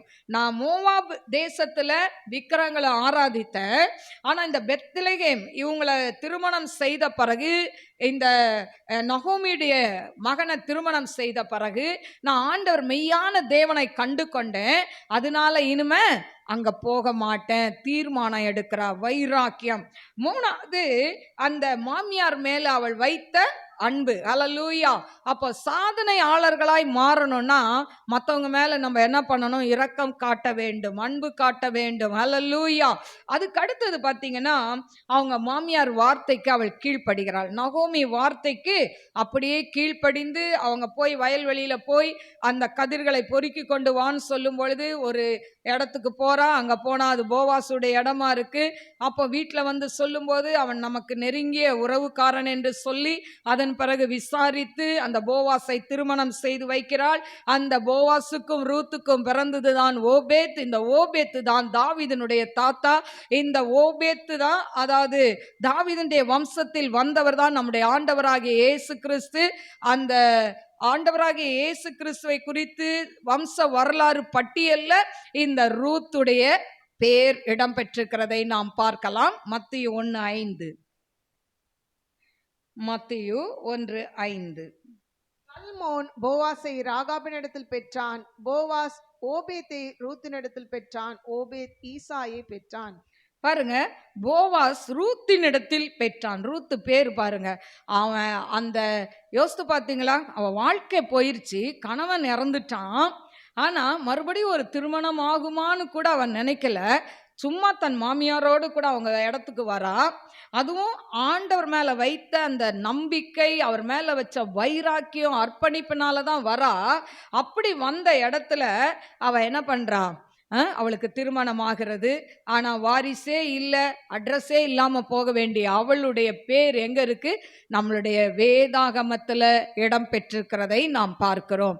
எனக்கு அருமையான தேவ பிள்ளைகளே, இன்றைக்கும் சாதனையாளராய் மாறணும்னா நம்ம குடும்பத்துல இன்னைக்கு ஒருவேளை கணவன் குடிக்கிறவங்களா இருக்கலாம், இல்ல வேற பாவத்துல அடிக்ட் ஆனவங்களா இருக்கலாம். ஆனாலும் ஐயோ இப்படி இருக்கிறான் அந்த மனுஷன், இவன் திருந்தவே மாட்டான்னு சொல்லி ஓரம் கட்டாம அவங்கள முன்னை காட்டிலும் அதிகமாய் நீங்கள் நேசிக்க வேண்டும். அல்லேலூயா. இது நேசிப்பது என்பது ரொம்ப கஷ்டம் இல்லைங்க, அப்படிதானே? ஏன்னா நம்மளை நேசிக்கிறவங்கள நேசித்திடலாம். உங்க கணவன் உங்ககிட்ட அன்பா இருந்தா நீங்க பதிலுக்கு அன்பு செலுத்த முடியும். ஆனா உங்க கணவன் உங்ககிட்ட அன்பா இல்லாட்டா நம்ம அன்பு செலுத்த முடியுமா? முடியாது. ஆனா நான் சொல்றேன், நடிக்கவாது செய்யுங்க. அல்லேலூயா. நான் ஆலோசனை நிறைய பேர் கொடுக்கறது இப்படிதான். சிலர் சொல்லுவாங்க, சகோதரிகள் சொன்னா, உங்க வீட்டுக்கார் எப்படி இருந்தாலும் பரவாயில்லம்மா, அவரை நேசிங்கன்னு சொன்னா, அது எப்படி ஆன்ட்டி முடியும், அது எப்படிமா முடியும் அப்படின்னு கேட்பாங்க. நான் சொன்னேன், அது முடியாதுதாம்மா, ஆனா நடிக்கவாது செய்யம்மா. அல்லேலூயா. நீங்க நடிச்சு கடைசியில என்ன பண்ணிடுவாங்க? அது ஒரு பழக்கமா வந்துடும்.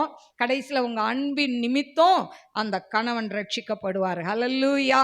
எனக்கு அருமையான தேவ பிள்ளைகளே, என்னுடைய கணவன் ரட்சிக்கப்படாமல் இருக்கும் பொழுது நான் ஆண்டவரை ஏற்றுக்கொண்ட பிறகு நான் செய்த காரியத்தை தான் உங்களுக்கு சொல்கிறேன். ஹல்லேலூயா. அதனால நடிக்கல, ஆனாலும் நேசித்தேன். ஹல்லேலூயா. ஏன்னா ஆண்டவருடைய அன்பு நமக்குள்ள இருக்கும்போது நாம் பிறரை நேசிக்க முடியும். ஹல்லேலூயா. நமக்குள்ள ஆண்டவர் அன்பு இல்லாம, ஜெப வாழ்க்கை இல்லாம இருந்தா நம்ம மற்றவங்களை நேசிக்கவே முடியாது. ஹல்லேலூயா. கருமையான தேவ பிள்ளைகளே, அப்படி ரட்சிக்கப்படாத ஒரு கணவன் கிட்ட இருந்துதான் ஆரம்ப நாட்கள்ல நான் ஊழியம் செய்தேன். ஊழியம்னா அவங்களுக்கு பிடிக்காது. இதெல்லாம் வயசான காலத்துல இந்த பைபிளை தூக்கணும், அதை தூக்கணும், நீ இந்த காலத்து இப்பமே தூக்கிட்ட அப்படின்லாம் திட்டுவாங்க. ஆனா அதையெல்லாம் கேட்டுக்கொண்டே என் ஊழியத்தை மட்டும் நிறுத்தாம செஞ்சிட்டு இருந்தேன். ஹல்லேலூயா. இன்னைக்கு எப்படி பேய் ஓடுதோ ஆரம்ப நாட்கள்லையும் பேய் ஓடும். ஹல்லேலூயா. அன்னைக்கும் என் சின்ன பிள்ளைங்க அப்படிதான், வீட்டில் இவ்வளோண்டு பிள்ளைங்க தான், அங்கேயே பேய் ஓட்ட வேண்டியது, அங்கே தான் இருக்க வேண்டியது, அங்கே தான் தூங்க வேண்டியது. ஹல்லேலூயா. அன்னைக்கும் என் பிள்ளைகளை காப்பாற்றினார், இன்னைக்கு வரைக்கும் காப்பாற்றி கொண்டு இருக்கிறார். ஹல்லேலூயா. எனக்கு அருமையான தேவ பிள்ளைகளே, அன்னைக்கும் பார்த்தீங்கன்னா அந்த ஊழியம் செய்யும் பொழுது வீட்டுக்கு தேவையான எல்லாவற்றையும் கரெக்டாக செய்திருவேன். ஹல்லேலூயா. செவ்வாய்க்கிழமைனா அவன் மூஞ்சி பிரைட்டா இருக்கேன்னுவாங்க. அந்த அளவுக்கு அந்த செவ்வாய்க்கிழமைனா ஆண்டவருடைய கிருபை. ஹல்லேலூயா.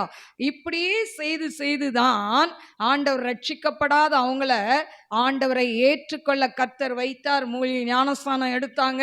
அவங்க உயிரோடு இருக்கிற வரைக்கும் என்னை 2 வீலர் எக்ஸல்லே கொண்டு அநேக இடங்கள்ல ஊழியம் செய்ய அழைத்து கொண்டு போனார்கள். போற இடம் சொல்லுவாங்க, நான் இவளை சுமக்கிற ஒரு கழுதைன்னு சொல்லுவாங்க. ஆண்டவர் எப்படி கழுதை மேலே ஏறி வந்தாரோ அதே போல இவளை சுமந்து கொண்டு வர ஒரு கழுதை என்று சொல்லி மற்றவங்க கிட்ட சொல்லுவாங்க. ஹல்லேலூயா.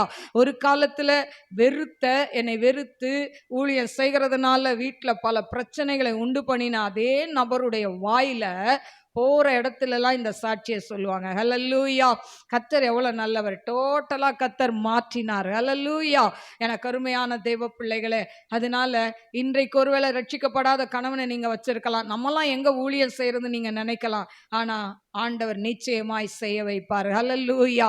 ஒரு பக்கம் ரட்சிக்கப்படாத கணவன், ஒரு பக்கம் ரட்சிக்கப்படாத என்னுடைய மகன் இன்னைக்கு எவ்வளோக்கு எவ்வளோ எனக்கு கீழ்ப்படிந்து இன்ன வரைக்கும் என்னை நேசிக்கிறானோ. ஒரு காலகட்டத்தில் அந்த வாலிபன் நாட்கள்ல, அதாவது நான் ஊழியம் செய்தா பிடிக்காது. வீட்டில் வாலிப பிள்ளைங்களை, பெண் பிள்ளைகள் வருவாங்க, ஊழியம் செய் ஒரு ரூமுக்குள்ளே உட்காந்து அடைஞ்சிக்கிட்டு கிடப்போம். அப்போ கூட உங்களுக்கு வேறு வேலையே இல்லையா, ஞாயிற்றுக்கிழமை கூட ஃப்ரீயாக விட மாட்டீங்களா என்னைய அப்படின்லாம் சொல்லி கேள்வி கேட்ட என் மகனை தான் இன்றைக்கு ஊழியத்தில் அவனை எடுத்து ஆண்டவர் பாஸ்டரா நிறுத்தி வச்சிருக்கிறார். ஹல்லேலூயா. அன்னைக்கு நான் எல்லாரும் கேட்பாங்க, ஏன் உங்க பையனுக்கு இவ்வளோ பயப்படுறீங்க அப்படின்னு கேட்பாங்க. நான் சொன்னேன், இது பயம் இல்லை, அன்பு. ஹல்லேலூயா. அன்னைக்கு அவனை ஏத்து பேசணும்னா பேசியிருக்கலாம்ல. அப்ப எப்படிங்க சாதனையாளரா மாற முடியும்? அதுதான் சொன்ன, நீடிய பொறுமை வேணும். நிறைய பேர் கேட்பாங்க, பெரியவங்களும் கேட்பாங்க, வாலிப பிள்ளைங்களும் என்கிட்ட கேட்பாங்க, ஏன்டி ரொம்ப பயப்படுறீங்க, ஒரு அதட்டு போட்டுனா உட்கார போறாங்க, எதுக்கு இப்படி பயப்படுறீங்க அப்படிலாம் கேட்டாங்க. ஆனா அந்த நேரம்லாம் அமைதலாக இருந்து என் மகனுக்காய் அதிகமாய் ஜெபித்தேன். ஹல்லேலூயா. ஃபாஸ்டிங் போட்டு ஜெபிப்பேன். இப்படிலாம் ஜெபித்ததுனால தான் இன்னைக்கு ஆண்டவர் அவனை ஊழியத்தில் கொண்டு வந்திருக்கிறார். ஹல்லேலூயா. அதனால சோர்ந்து போகாதீங்க. கீழ்ப்படியாத பிள்ளைங்களை வச்சிருக்கீங்களா, அவங்களுக்காய் அதிகமாக ஜெபிங்க, ஃபாஸ்டிங் போட்டு ஜெபிங்க. கர்த்தர் ஒரு நாள் உங்களையும் சாதனையாளராய் மாற்றுவார், உங்க பிள்ளைங்களையும் சாதனையாளராய் மாற்றுவார். ஹல்லேலூயா. அதனால பெண்கள் தான் சாதிக்க பிறந்தவர்கள். பெண் தான் ஒரு குடும்பத்தை கட்டவும் முடியும், அழிக்கவும் முடியும். ஆவதும் பெண்ணாலே, அழிவதும் பெண்ணால தான். அதனால நீங்க மனசு வச்சா உங்க குடும்பத்தை எடுத்து கட்ட முடியும். ரூத் எப்படி கட்டினாலோ அதே போல உங்க வாழ்க்கை கட்டப்படும். அதனால சோர்ந்து போகாதீங்க. ரட்சிக்கப்படாத கணவனை வச்சுட்டு இருக்கிறவங்க பயப்படவே பயப்படாதீங்க. என் வாழ்க்கையில நடந்த அற்புதம் உங்க வாழ்க்கையில நடக்கும். ஹல்லேலூயா. எனக்கு அருமையான தெய்வ பிள்ளைகள், அதனால ஊழியம் செய்யுங்க. ரட்சிக்கப்படலையே, அவர் ரட்சிக்கப்படலையே, நம்ம போய் எங்க மற்றவங்களுக்கு சுவிசேஷம் சொல்றது நினைக்கவே நினைக்காதீங்க. நீங்க கஷ்டப்படுற நேரத்துல ஊழியம் செஞ்சாதான் ஆண்டவர் ஒரு நாள் உங்களை பார்ப்பார். என் பிள்ளை இவ்வளோ கஷ்டப்பட்டு ஊழியம் செய்த, இவ்வளோ பிரச்சனையின் மத்தியில ஊழியம் செய்தேன்னு ஆண்டவர் திறந்த வாசலை நமக்கு முன்பாய் வைப்பார். ஹல்லேலூயா. அடுத்தது, நாட்டையும் தன் ஜனத்தையும் அழிக்காமல் காத்த பெண் சாதனையாளர். எஸ்தர் 4:14. நீ இந்த காலத்திலே மௌனமாயிருந்தால் யூதருக்கு சகாயமும் ரட்சிப்பும் வேறு ஒரு இடத்திலிருந்து எழும்பும். அப்பொழுது நீயும் உன் தகப்பன் குடும்பத்தாரும் அழிவீர்கள். நீ இப்படிப்பட்ட காலத்துக்கு உதவியாய் இருக்கும்படி உனக்கு ராஜ மேன்மை உனக்கு கிடைத்திருக்கலாமே, ராஜ மேன்மை யாருக்கு கிடைத்திருக்குமே, யாருக்கு என்று தெரியும்? சொல்ல சொன்னான். பாருங்க, இந்த அறைக்கூவல் யார்கிட்ட இருந்து வருது தெரியுமா? மொர்தகாய் சொல்றார், வளர்ப்பு தகப்பன், சித்தப்பா. அல்லேலூயா. இவங்க அம்மா அப்பா இறந்துட்டாங்க, இப்ப இவர் வளர்க்கிறார். எடுத்து இவர்கிட்ட இருக்கிற வரைக்கும் எஸ்தர் இவர் சொன்னதெல்லாம் கேட்டா. ஆனா இப்ப கல்யாணம் பண்ணி கொடுத்துட்டார். இப்போ இவன் கணவன் சொன்னதை தான் கேட்கணும். ஆனாலும் இப்பவும் அவர் என்ன பண்றாரு? மிரட்டுறாரு. அவர் என்ன சொல்றாரு? இந்த காலத்துல நீ மௌனமா இருந்தா யூதருக்கு ரட்சிப்பு வேறு இடத்துல இருந்து வரும், யாருக்கு தெரியும்? அதனால உனக்கு ராஜ மேன்மை கிடைச்சிருக்கலாமே. இன்னைக்கு நீ வாயை மூடி இருந்தா நீயும் தகப்பன் வீட்டாரும் அழிவீங்க.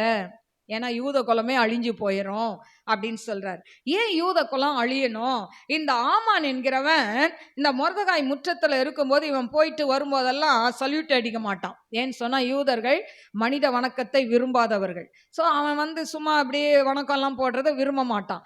இது இவனுக்கு ஒரு எரிச்சல். இந்த ஆமானுக்கு இவன் மட்டும் எல்லாரும் சல்யூட் அடிக்கிறாங்க, இவன் மட்டும் வணங்க மாட்டானே, இவனை மட்டும் அழிக்க கூடாது, இவன் யாருன்னு தெரிஞ்சுக்கிட்டு இவன் ஒரு யூதன் என்பதனால யூத குலத்தையே அழிக்கணும்னு தீர்மானம் பண்ணி ராஜா கிட்ட போயிட்டு அவர்கிட்ட போய் நான் உங்களுக்கு வெகுமதி கொடுக்குறேன் அப்படிலாம் சொல்லி அவன் என்ன பண்றான்? கொடுத்து அப்படியே ராஜாவை இது பண்ணி இந்த யூத குலத்தை அழிக்கணும்னு அவர் கையெழுத்து வைக்கவும் வச்சிட்டான். இப்போ வச்சு எல்லா நாட்டுக்கு அனுப்பியாச்சு. யூதர்கள்லாம் நடுங்குறாங்க. இவன் மொர்தகாய் ரெட்டை உடுத்திக்கண்டு அதாவது வஸ்திரத்தை கிழிச்சிட்டு என்ன பண்றான்? நிக்கிறான், என்ன பண்றதுன்னு தெரியாம. அப்பதான் இந்த எஸ்தருக்கு கடந்து வருது செய்தி. அப்பதான் இவ சொல்றா, அதாவது பாத்தீங்கன்னா இதுல 4:16 வாசிமா. 4 எஸ்தர் 4. நீர் போய் சூசானில் இருக்கிற யூதரை எல்லாம் கூடி வர செய்து, நீர் போய் சூசானில் இருக்கிற யூதர்களை கூடி வர செய்து 3 நாள் அல்லும் பகலும் 3 நாள் அல்லும் பகலும் புசியாமலும் குடியாமலும் இருந்து எனக்காக உபவாசம் பண்ணுங்கள். எனக்காக உபவாசம் பண்ணுங்கள். நானும் என் தாதிமாரும் உபவாசம் பண்ணுவோம். இவ்விதமாய் சட்டத்தை மீறி ராஜாவினிடத்தில் பிரவேசிப்பேன்.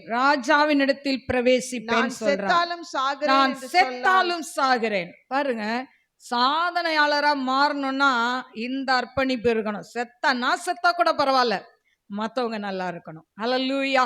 அந்த எண்ணம் எஸ்தருக்குள்ள இருந்தது. அது மட்டும் இல்ல, 127 நாடுகளுக்கு அவ ராணி. ஆகாஸ்வேரு 127 நாடுகளுக்கு அவன் ராஜா, அப்ப இவ ராணி. அப்ப 127 நாடுகளுக்கு நான் ஒரு ராணின்னு சொல்லி அவளுக்கு பெருமை இல்லை. இன்னொன்னு, வஸ்தியை தள்ளிட்டு என்னை கல்யாணம் பண்ணாரு, என் அழகுல மயங்கிட்டாரு அப்படின்னு நினைச்சு தான் அழக நம்பி அவ ஆகஸ்வேரு ராஜா கிட்ட போல. ஏன்னா அந்த நாட்கள்ல ஒரு சட்டம் இருக்கு.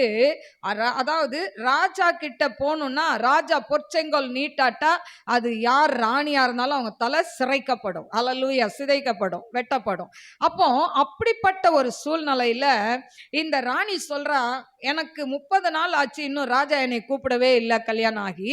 ஆனாலும் நான் போனேன்னா அவர் பொற்செங்கோல் நீட்டினா பரவாயில்ல, இல்லைன்னா என் தலை வெட்டப்படும் அப்படின்னு சொல்றா. அப்பதான் இவர் சொல்றாரு, இன்னைக்கு நீ மௌனமா இருந்தா யூதருக்கு இன்னொரு இடத்துல இருந்து ரட்சிப்பு வரும். அப்பதான் சொல்றா, பரவாயில்ல, எனக்காக நீங்க யூதர்கள்லாம் சேர்ந்து நீங்க என்ன பண்ணுங்க? உபவாசம் பண்ணுங்க.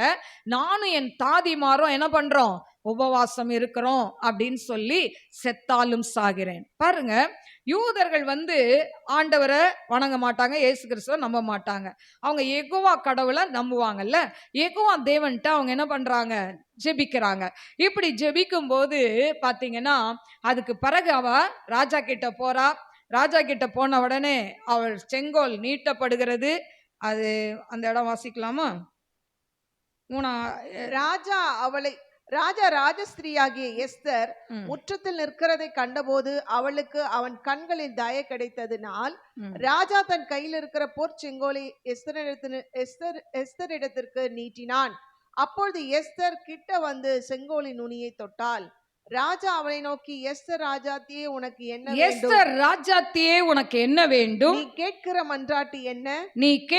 மன்றாட்டு என்ன? நீ ராஜ்யத்தில் பாதி மட்டும் கேட்டாலும் உனக்கு கொடுக்கப்படும். நீ ராஜ்யத்தில் பாதி மட்டும் கேட்டாலும் உனக்கு கொடுக்கப்படும். பாருங்க, அதாவது ராஜா அனுமதி இல்லாம போனா அவன் தலை துண்டிக்கப்படும். ஆனா அனுமதி இல்லாம போறா. ஆனா அதுக்கு முன்னால அவ ஆயத்தமாய் ஜெபித்து விட்டு போகிறாள். ஹல்லேலூயா. இன்னைக்கு சாதனையாளர்களாய் மாறணும்னா உங்க வாழ்க்கையில என் வாழ்க்கையிலும் ஜெபம் ரொம்ப இம்பார்ட்டன்ட். ஹல்லேலூயா. ஜெபிக்கணுங்க. ஜெபிக்காதவங்க சாதனையாளராய் மாறவே முடியாது. ஹல்லேலூயா. நம்ம ஜெபிக்கணும். நம்ம எப்ப பாரு நம்ம வீட்டுக்காரரை குறை சொல்லுவோம், பிள்ளைங்களை குறை சொல்லுவோம். நம்ம என்ன பண்ணிட்டு இருக்கோம்? நம்ம ஜெபிக்கணும். அல்லேலூயா. பிள்ளைகளுக்காய் ஃபாஸ்டிங் போட்டு ஜெபம் பண்ணுங்க. உங்க கணவனுக்காய் உபவாசித்து ஜெபம் பண்ணுங்க. ஜெபம் பண்ணும்போது தான் அவங்க மனம் மாறுவார்கள். அல்லேலூயா. இப்போ இவ ஜெபித்துட்டு போனனால ராஜா கண்கள்ல தயவு கிடைக்குது. அடுத்தது இவ பொறுமைசாலி. பாருங்க, எஸ்தர் 5:3, 5:4, 5:8 இதுல எல்லாம் பாத்தீங்கன்னா இவன் என்ன வேணும்னு கேட்கும்போது ஒன்றும் இல்லை, ஆமானு நீங்களும் விருந்துக்கு வந்தா போதும் அப்படின்னு சொல்றான். இப்போ இதே மாதிரி ஒரு 2 தடவை விருந்துக்கு வச்ச உடனே இந்த ஆமானுக்கு ரொம்ப சந்தோஷம். காலர்லாம் தூக்கி விட்டுக்கிட்டா, ராணி பாரு என்னைய கூப்பிடுறா, யாரையுமே கூப்பிடல, ராஜா கூட போய் நான் சாப்பிட்றேன் அப்படி வீட்டில எல்லாம் ரொம்ப பேசிக்கிட்டு நல்ல பெரிய ஒரு 50 அடி தூக்கு மரத்தெல்லாம் செய்து வச்சு இதில் மொர்தகாயை போடணும்னு சொல்லி அடுத்த நாள் ராஜா கிட்ட இதை பற்றி பேசணும்னு வரும் பொழுது அன்னைக்கு ராத்திரி ராஜா ஒரு கனவை காண்றார். அந்த ஆகாஸ்வேரு ராஜா அவர் டைரி எடுத்து படிக்கிறாரு. அந்த டைரியில பார்த்தா இவர் 2 பேர் இவரை கொல்ல வராங்க, ஆனா மொர்தகாய் அதை கண்டுபிடித்தான் என்று சொல்லி அதுல எழுதி இருக்கு. அப்ப இவனுக்கு ஏதாவது நன்மை செய்யப்பட்டதானா இல்லைன்றாங்க. உடனே இவர் எதிர்பார்க்கிறார், யார? ஆமான் வரட்டும், அவங்க கிட்ட சொல்லணும்னு எதிர்பார்க்கிறார். ஆமான் வரா, ராஜா உன்னை கூப்பிடுறாருன்னு இவருக்கு ஒரே சந்தோஷம். ஐயோ ராஜா என்னைதான் இது பண்ண போறாருன்னு உள்ள போனா அவர் சொல்றாரு, மொர்தகாய்க்கு போய் இந்த ட்ரெஸ் எல்லாம் கொடுத்து அவனை என்ன பண்ணு, அந்த இதுல ஏத்தி அவனுக்கு ராஜ வஸ்திரம்லாம் என்ன பண்ணணும்னா இவன் எல்லாத்தையுமே இவன் தான் சொல்றான், இப்படிலாம் இருக்கணும், முத்திர மோதிரம் இது பண்ணணும். ஏன்னா அவனுக்கு நினைப்பு நம்மள ராஜா இது பண்ண போறாருன்னு. ஆனா இது சொன்னதை ஒண்ணு கூட குறையாம எல்லாத்தையும் மொர்தகாய் செய்யணும்னு அப்படியே முகம் வாடலா போய் எல்லாத்தையும் என்ன பண்றான், ராஜாக்கு அதாவது ராஜா கிட்ட சொல்கிறதை நாம் பார்க்கிறோம். எனக்கு அருமையான தேவ பிள்ளைகளே, ராஜா சொன்ன மாதிரி செய்யறான். கடைசியில இந்த ஆமானுடைய தலை துண்டிக்கப்படுகிறது, தூக்கு மரத்துல அவனை தூக்கி போடுகிறதை நாம் பார்க்கிறோம். எனக்கு அருமையான தேவ பிள்ளைகளே, யூத குலம் கலங்கி கொண்டு இருந்தது. ஆனால் அந்த ஆமான் அழிக்கப்பட்டான். யூத குலத்துக்கு ஆண்டவர் ஒரு பெரிய ரட்சிப்பை கொடுத்தார். வாசிப்போம் 8:16, எஸ்தர் 8:16. இவ்விதமாய் யூதருக்கு வெளிச்சமும் மகிழ்ச்சியும் களிப்பும் கனமும் உண்டாயிற்று. பாருங்க, ஒரு யூத குலத்தை தன் நாட்டையே அழியாமல் காத்த பெண் வீராங்கனை, பெண் சாதனையாளர் இந்த எஸ்தர் ராஜாத்தி. ஹல்லேலூயா. அப்போ ஒரு நாட்டையே காக்க முடியும்னா இன்னைக்கு நீங்க வீட்டை காக்க முடியாதா? கட்டாய ரூத்தை போல உங்க குடும்ப அலங்கத்தை கட்டி எழுப்ப வேண்டும். சரி, அடுத்தது ஒரு பட்டணத்தையே மனம் திரும்ப வைத்த சாதனையாளர் யார்? சொல்லுங்க பாப்போம். ஒரு பட்டணத்தையே மனம் திரும்ப வைத்த, நம்ம அனிதா மட்டும் வேண்டாம், ஒரு பட்டணத்தையே மனம் திரும்ப வைத்த ஒரு பெண் சாதனையாளர் யார்? தெரியல.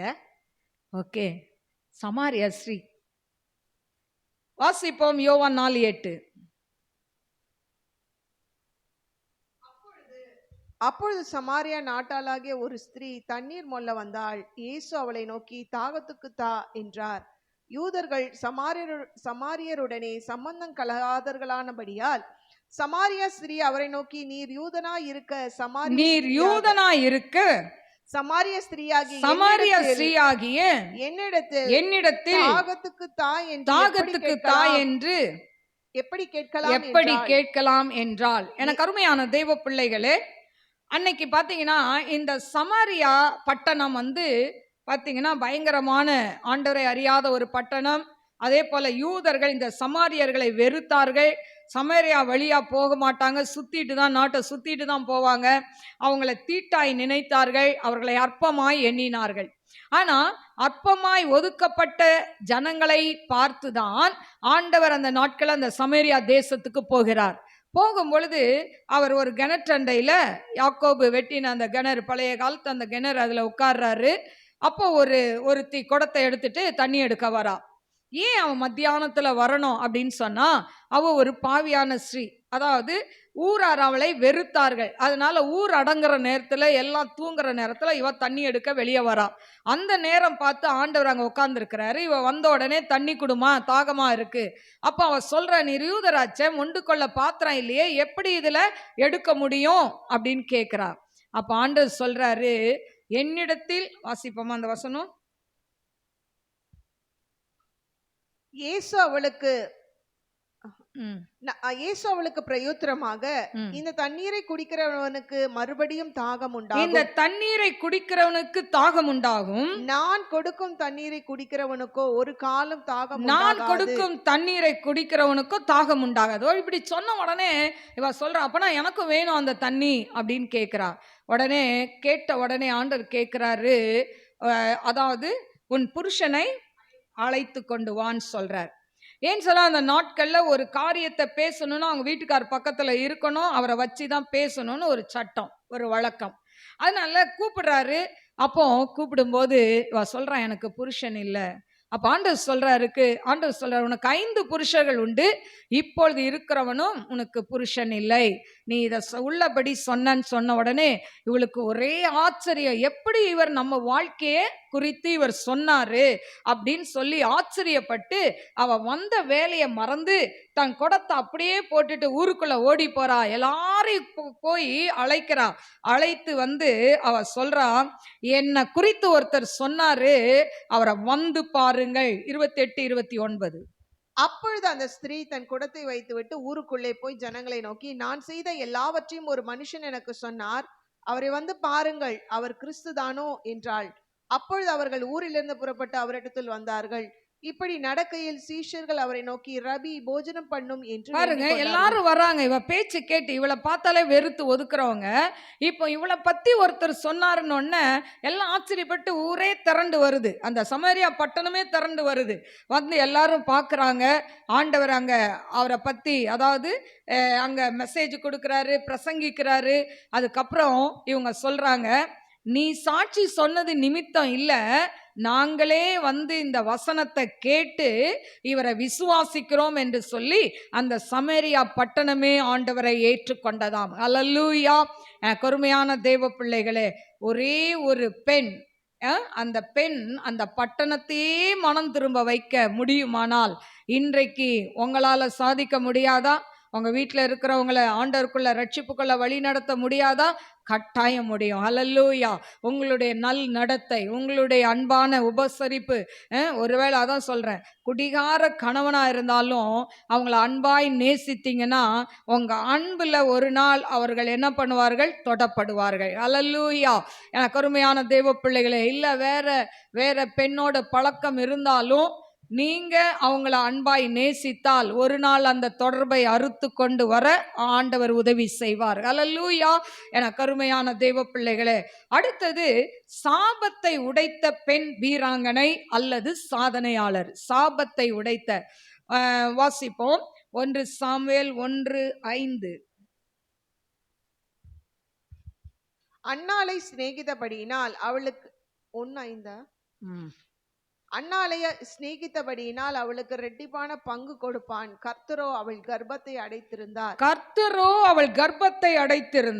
அடைத்திருந்தார். ஹல்லேலூயா. ஏங்க ஆண்டவர் கர்ப்பத்தை அடைக்க வேண்டும்? எனக்கு அருமையான தேவ பிள்ளைகளே, ஏன் அடைச்சார் என்று சொன்னால், மோசே காலத்துல பாத்தீங்கன்னா, அதாவது மோசே காலத்துல கோராகு என்பவன் ஒருத்தன் இருந்தான். அவனுடைய கூட்டாளிகள் ஒரு 250 பேர். இப்ப மோசே ஆரோனும் தேவனுக்கென்று பரிசுத்தமா இருக்கணும், சபை பரிசுத்தமாகணும்னு பேசும் பொழுது அவங்க அந்த கோராகு புத்திரர் அவங்க என்ன சொல்றாங்க? கோராகுன்ற அந்த மனிதனும் அவங்களுடைய ஆட்களும் சேர்ந்து, இவங்க தான் நீங்க தான் பரிசுத்தவானா, சபையாரெல்லாம் பரிசுத்தவானா தான் இருக்கிறோம் அப்படின்னு சொல்லி இந்த மோசேக்கு விரோதமாய் முறுமுறுக்கிறார்கள். இப்படி முறுமுறுக்கும் பொழுது அடுத்த நாள் அந்த கூடி வராங்க. அப்போ கோராகோட இருக்கிறவங்க அந்த பக்கம் போய் நிற்கிறாங்க, மோசையோடு இருக்கிறவங்க நிற்கிறாங்க. அப்போ மோசே சொல்றாரு, இவங்க சும்மாலாம் சாகக்கூடாது ஆண்டவரே, பூமி வாயை பழந்து அதுக்குள்ள உயிரோட இறங்கணுன்றார். சொன்ன மாத்திரத்துல அந்த கோராகு மனிதனும் அவனோடு இருந்த 250 பேர் உயிரோட உள்ள போயிட்டாங்க. அல்லேலூயா. எனக்கு அருமையான தெய்வ பிள்ளைகள், அதன் பிறகு கோராகு புத்திரர் இருந்தாங்க. அவங்களுக்கு லேவியுடைய அந்த பங்கை இவர்கள் கொடுக்கல. ஏன்னா அவங்கள ஒதுக்கி வச்சுட்டாங்க. ஏன்னா சாபம் அப்படின்னு சொல்லி இவங்களை ஒதுக்கி வச்சுட்டாங்க. இவங்களுக்கு பங்கெல்லாம் கொடுக்கல. இப்ப கிட்டத்தட்ட ஒரு 600 ஆண்டுகளுக்கு மேல அந்த லேவியுடைய ஆசாரிய வேலையை இந்த கோராகுடைய ஜனங்கள் செய்ய முடியல. அப்போ இப்படிப்பட்ட ஒரு சூழ்நிலையில இதுல வந்த கடைசி ஆள் தான் எல்கானா, இந்த அன்னாளுடைய கணவன். இவரும் அந்த ஊழியத்தை செய்ய முடியல. ஆனா எனக்கு அருமையான தேவ பிள்ளையே, இந்த அன்னாளுடைய ஜபம் அந்த சாப கட்டை உடைத்து அன்னாளுக்கு ஒரு சாமுவேலை கர்த்தர் கொடுத்தார். ஹல்லேலூயா. அதாவது பெற்றோர்கள் செய்த பாவம் அல்ல, எல்கானா செய்த பாவம் அல்ல, அன்னாள் செய்த பாவம் அல்ல, யாரோ மூதாதையர்கள் செய்த அந்த கோராகு புத்திரர்கள் செய்த அந்த பாவம் சாபமாய் தலைமுறையாய் வந்து எல்கானா வரைக்கும் நீடிக்கிறதை பார்க்கிறோம். அதன் பிறகு அன்னாள் பொருத்தனை பண்ணி ஜெபிக்கிறாள். அந்த பொருத்தனை பண்ணி ஜெபித்ததின் நிமித்தம் அந்த சாப கட்டுகள் உடைக்கப்படுகிறதை பார்க்கிறோம். அல்லேலூயா. பொருத்தனை ஜெபத்துக்கு அவ்வளோ வேல்யூ உண்டு. அல்லேலூயா. நம்ம சாதாரணமா ஜெபிக்கிறோம், உபவாசிக்கிறோம். ஆனா அடுத்தது அந்த நம்மளுடைய ஜெபம் கேட்கப்பட வேண்டும் என்றால் அன்னாளை போல பொருத்தனை பண்ணி நாம் ஜெபிக்க வேண்டும். அல்லேலூயா. அதுவும் கணவன் பர்மிஷன் கொடுப்பாரா இல்லையான்னு தெரிஞ்சுக்கிட்டு பொருத்தனை பண்ணணும். உங்க இஷ்டத்துக்கு பொருத்தனை பண்ணாதீங்க. அல்லேலூயா. அப்புறம் செய்ய உடலைன்னா கஷ்டமாயிரும். அல்லேலூயா. அன்னாள் பாருங்க, அவங்க வீட்டுக்கார்ட்ட கேட்கல, எனக்கு ஒரு ஆண் குழந்தையை கொடுத்தால் நான் உயிரோடு இருக்கும் நாளளவும் நான் என்ன பண்ணுவேன், உமக்கே கொடுத்துருவேன் பொருத்தனை பண்றான். ஆனா பொருத்தனை பண்ணபடியே அவங்க வீட்டுக்கார எல்கானாவும் சம்மதிக்கிறாரு. கொண்டு போய் ஆலயத்துல கொண்டு போய் அவளை, அதாவது ஆண்டவருக்கென்று பணிவிடை செய்ய அனுப்புகிறாள். அல்லேலூயா. அவர் தான் ஒரு பெரிய தீர்க்கதரிசி. முதல் அந்த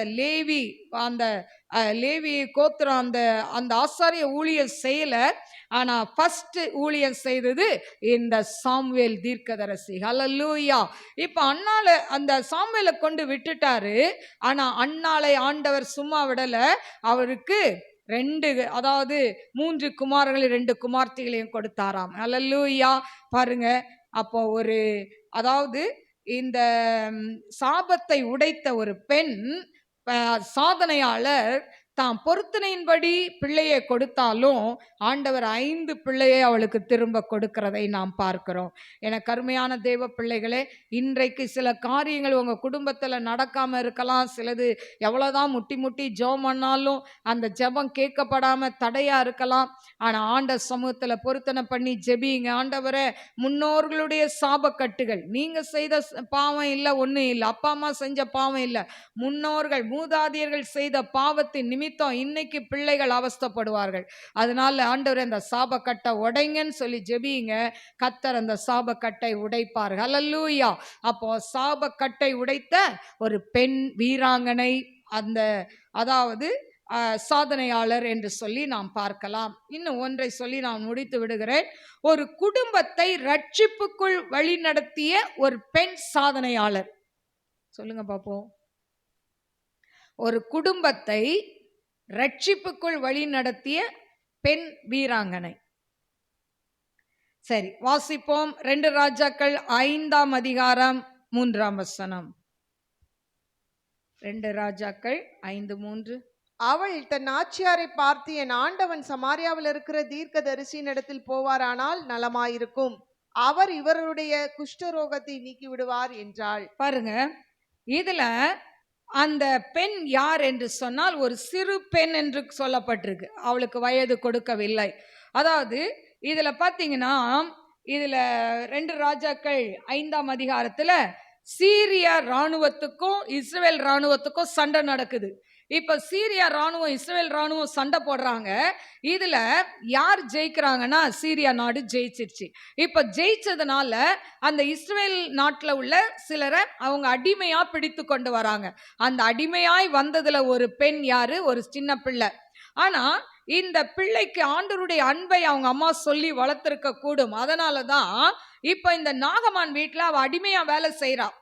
வேலை செய்துட்டு இருக்கும் போது ஒரு நாள் இந்த நாகமான் சொல்றாரு, நான் பெரிய படதளபதியா இருக்கிறேன், எல்லா செல்வாக்கும் இருக்குது, ஆனா எனக்கு குஷ்டம் இருக்குதே, இது வெளியே தெரிஞ்சா என்னை ஊருக்கு வெளியே என்னை ஒதுக்கி வச்சிருவாங்களே அப்படின்னு அவன் வருத்தப்படுறான்.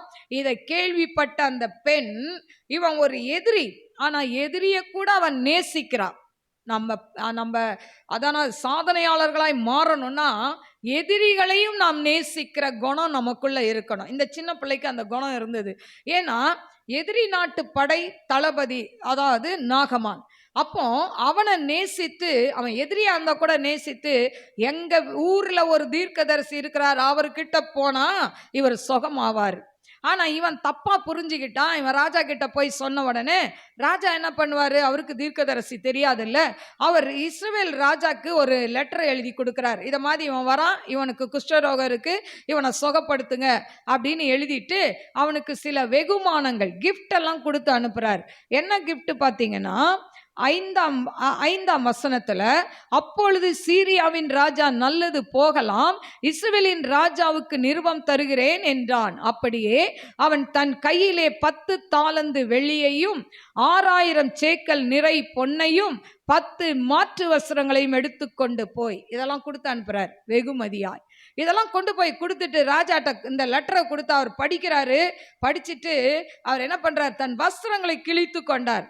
நான் உன்னை சுகமாக்க நான் என்ன தேவனா, வேணும்னே இந்த ராஜா என்கிட்ட சண்டைக்கு வரான்னு சொல்லி அவர் சொல்றாரு. ஆனா அந்த செய்தியை கேட்ட எலிசா தீர்க்கதரிசி சொல்றாரு, அவரை என்கிட்ட அனுப்புங்க. அல்லேலூயா. இப்போ அனுப்ப சொன்ன உடனே எலிசா வீட்டுக்கு போறார். எலிசா வீட்டுக்கு போன உடனே இவன் ஒரு பெரிய படை தளபதி, எதிரி நாட்டு படையிலிருந்து வந்திருக்கிறான். அப்போ நமக்கு அவங்க பயந்து நடுங்குவாங்க, அந்த எண்ணெல்லாம் இருந்திருக்கும்.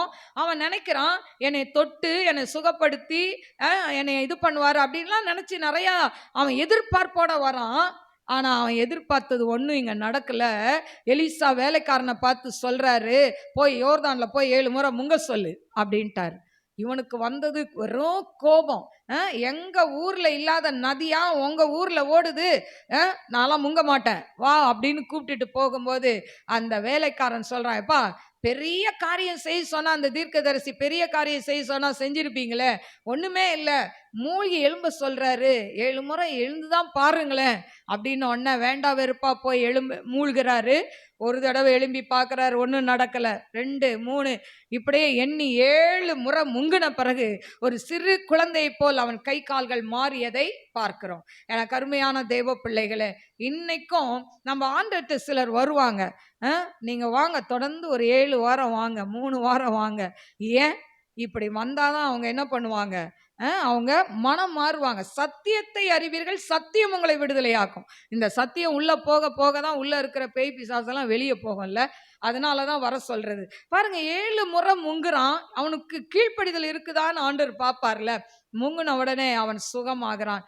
இவனுக்கு ஒரே சந்தோஷம். இன்னைக்கு கூட நம்ம ஆண்டவரை ஏற்றுக்கொள்ளலாம், ஆனாலும் மூழ்கி ஞானஸ்தானம் எடுக்காம நிறைய பேர் இருக்கிறாங்க.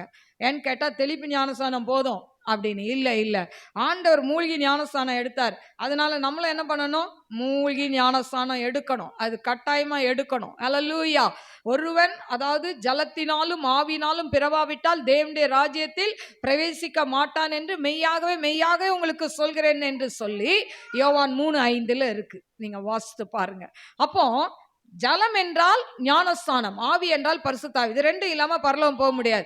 ஆனா இது 2 டிக்கெட்டை வச்சுக்கிட்டு பரலோகம் போலாமான்னு கேட்டாலும் போக முடியாது. முடிவு பரியந்தம் நிலைத்திருப்பவனே ரட்சிக்கப்படுவான். கடைசி வரைக்கும் சாட்சி இல்லாம நீங்க பேய் பிசாசை ஓட்டி எல்லாம் பாஸ்டிங் இருந்து நல்லா சர்ச்சுக்கு போய் நல்லா தசமாகம் கொடுத்து எல்லாமே பண்ணினாலும் கடைசி நிமிஷத்துல ஆண்டவரை மறுதளிச்சிட்டா போற இடம் நரகம். அல்லேலூயா. எனக்கு அருமையான தெய்வ பிள்ளைகளே, இப்ப நாகமான் ரட்சிக்கப்பட்டான். அவனுக்கு ஒரே சந்தோஷம், ஓடி வரா, நிறைய காணிக்கையெல்லாம் அள்ளி கொடுக்குறான். எலிசா சொல்ற, இதெல்லாம் எனக்கு வேணாம்பா, தூக்கிட்டு போ, எனக்கு வேணவே வேணாம், நீ ஏத்துக்கோ, ஆண்டவர் ஏத்துக்கிட்டியா போ. உடனே இவன் 2 போதி மண்ணு கேட்கறான், எடுத்துட்டு போ அப்படின்னு சொல்லிட்டார். ஆனா இதெல்லாம் சொன்ன உடனே இவர் வாங்காதத அவன் வேலைக்காரன் பார்க்கறான். கேயாசி இவர் பொழைக்க தெரியாத மனுஷனா இருக்கிறார். ஓடு பின்னாலேயே ரதத்துக்கு பின்னால ஓடுறான். உடனே அவனுக்கு ஒரே சந்தோஷம். வேணான்னு சொன்னாரு. நீ வர்றது சுக செய்தி தானா? என்னப்பா வேணும்? எனக்கு ஒரு மாற்று வஸ்திரம், வெள்ளி தாளந்து வேணும் அப்படின்னோடனே இப்ப கேட்டோன்னா அவர் சொல்றாரு, இல்ல 2 வெள்ளி இது கொடுக்குறேன், இந்தா எடுத்துக்கோ, 2 மாற்று வஸ்திரம் வேலைக்காரன் மேல வச்சு அனுப்புறாரு. இப்ப வாங்கி எல்லாம் வீட்டுக்குள்ள வச்சுட்டு வந்து நிக்கிறாரு. அப்ப எலிசா கேக்குறாரு. என்ன கேக்குறாரு? வாசிப்போமா?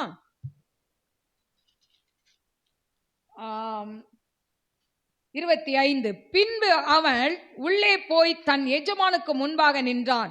கேயாசியே, எங்கே இருந்து வந்தாய் என்று எலிசா அவனை கேட்டதற்கு அவன், உமது அடியான் எங்கும் போகவில்லை என்றான். ஒரு பெரிய பொய்ய புழுவுறான். பார்த்தீங்களா? அங்க போய் எங்க எஜமான் வாங்க சொன்னார்னு பொய் புழுவி வாங்கிட்டு வந்து வீட்டில் ஒளிச்சு வச்சுட்டான். இங்க வந்து எஜமான் கேட்கும்போது, நான் எங்கேயும் போலப்பா, இங்க தான் இருந்தேன்றான். அப்போ எலிசா சொல்றார், அப்பொழுது அவன் இவனை பார்த்து, அந்த மனுஷன் உனக்கு எதிர்கொண்டு வர தன் ரதத்திலிருந்து இறங்கி திரும்புகிற போது என் மனம் உன்னோட கூட செல்லவில்லையா? பணத்தை வாங்குகிறதற்கும் வஸ்திரங்களையும் ஒலிவ தோப்புகளையும் திராட்சை தோட்டங்களையும் ஆடு மாடுகளையும் வேலைக்காரிகளையும் வாங்குவதற்கும் இது காலமா அப்படின்னு கேட்கிறார். ஏன்பா இப்படி சொரண்டிட்டு திரியிற அப்படின்னு. எனக்கு அருமையான தேவ பிள்ளைகளே, இன்னைக்கும் நம்ம வாழ்கிறது கடைசி காலத்துல வாழ்ந்து கொண்டு இருக்கிறோம். பணம் சம்பாதிக்கிறதுக்கென்று ஊழியம் செய்யக்கூடாது. அல்லேலூயா. ஆண்டவருடைய அன்பை நாம் மற்றவர்களுக்கு பறைசாற்றுகளா இருக்க வேண்டும். ஆண்டவருடைய அன்பை சொல்லி ஒரு கூட்ட ஜனங்களை பரலோக ராஜ்யத்திற்கு நாம் கொண்டு செல்ல வேண்டும். அல்லேலூயா. இப்ப அப்படி சொல்லிட்டு நீ இப்படி செஞ்சதுனால அந்த நாகமானுடைய குஷ்டம் ஒன்ன மாத்திரம் இல்ல, உன் சந்ததியை தொடரும்னு ஒரு சாபம் போட்டுட்டார். அல்லேலூயா. இப்ப தெரியுதா ஏன் நம்ம சந்ததிக்கு சாபம் வருதுன்னு? யாரோ போட்ட சாபம். அல்லேலூயா. அதனாலதான் சில நேரம் ஆண்டவர் சொல்றார், விக்கிரக ஆராதனையில இருந்தா 4 தலைமுறைக்கு விசாரிப்பேன்றார். உங்க மூதாதியார் விக்கிரக ஆராதனையில இருந்தா பின்வர சந்ததி 4 தலைமுறைக்கு விசாரிக்கப்படும். அவங்க தப்பே செய்திருக்க மாட்டாங்க, ஆனா விசாரிப்பேன்றார் ஆண்டவர். அப்ப இது இந்த சாப கட்டெல்லாம் உடைச்சி நம்ம என்ன பண்ணணும்? ஜெபிக்கணும். அப்ப பாருங்க, ஒரு குடும்பமே ரட்சிப்புக்குள்ள வர ஒரு சின்ன பிள்ளையுடைய சுவிசேஷம். அல்லேலூயா. இதை கேட்டுக்கொண்டு இருக்கிற, யூடியூப்ல பார்த்து கொண்டு இருக்கிற, படிக்கிற பிள்ளைகள், காலேஜ் படிக்கிற, ஸ்கூல் படிக்கிற பிள்ளைகள் என்ன பண்ணணும்? ஆண்டவருடைய அன்பை மற்றவர்களுக்கு சொல்ல வேண்டும். நமக்கு என்ன, நம்ம ஆண்டவரை ஏத்துக்கிட்டோம் போதும் இல்ல, மற்றவங்க உங்க கூட பழகுறவங்க ஃப்ரெண்ட்ஸுங்களுக்கு ஆண்டவர் அன்பை சொல்ல வேண்டும். ஏன் சொன்னா, ஆண்டவர் ஒரு நாள் வரப்போறார், மத்திய ஆகாயத்தில் வருவார். நாம் ஆயத்தமா இருந்தால் நம்ம எல்லாம் கூட்டிட்டு போயிடுவார். அதுதான் ரகசிய வருகை. அதுக்கு பிறகு ஒரு ஆட்சி இருக்கும். இதெல்லாம் நம்ம என்ன பண்ணணும்?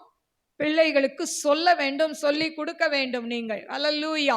நாம் வாழ்வது கடைசி காலம். அதனால நம்ம மட்டும் பரலோகம் போனா போதாது, நாம் ஒரு கூட்டத்தை பரலோக ராஜ்யத்துக்கு ஆயத்தமாய் கொண்டு செல்ல வேண்டும். கண்களை மூடி நாம் ஜெபிப்போம். ஸ்தோத்திரிக்கிறேன் ஆண்டவரே, மகா பரிசுத்தமுள்ள நல்ல தகப்பனே, உமக்கு ஸ்தோத்திரிக்கிறேன்ப்பா. ஆண்டவரே, சாதனையாளர்கள் என்று சொல்லி அப்பா, பெண்கள் எப்படியெல்லாம் சாதிக்கலாம் சொல்லி இன்னைக்கு நாங்க வேதத்தை தியானித்தோம் ஆண்டவரே.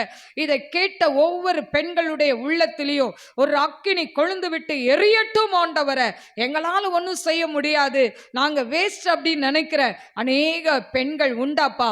ஆண்டவரே, உமக்கு ஸ்தோத்திரிக்கிறேன். ஒரு சின்ன பிள்ளையை கொண்டு ஒரு குடும்பத்தை ரட்சிக்க முடியும் என்று சொன்னால், ஒரு கத்தாவே ஆண்டவரே, பாவியான ஸ்ரீயை கொண்டு ஒரு சமேரியா பட்டணமே ரட்சிக்க கூடும் என்று சொன்னால், ஆண்டவரே, ஒரு எஸ்தர் ராஜாத்தியை கொண்டு ஒரு நாட்டையே காப்பாற்ற முடியும் என்று சொன்னால், ஒரு ரூத், வாழ்க்கை இழந்து போன ரூத்தை கொண்டு ஆண்டவரே குடும்ப அலங்கத்தை கட்ட முடியும் என்று சொன்னால், இதை கேட்டுக்கொண்டிருக்கிற அன்பு சகோதர சகோதரிகளை கண்ணோக்கி பாருங்கப்பா. எங்க வாழ்க்கை ஒண்ணு இல்லை, என் வாழ்க்கை இடிந்து போயிருக்கு, என் வாழ்க்கை சிதைந்திருக்கிறது என்று சொல்லிக்கொண்டு பல காரணங்களை சொல்லலாம். ஆனாலும் ஆண்டவர் இன்றைக்கு உங்களை பார்த்து சொல்கிறார், எனக்கு அருமையான தேவ பிள்ளையே, எழும்பு எழும்பு எழும்பு எழும்பு சீயோனே, என் வல்லமையை தரித்துக்கொள் என்று கர்த்தர் சொல்கிறார்.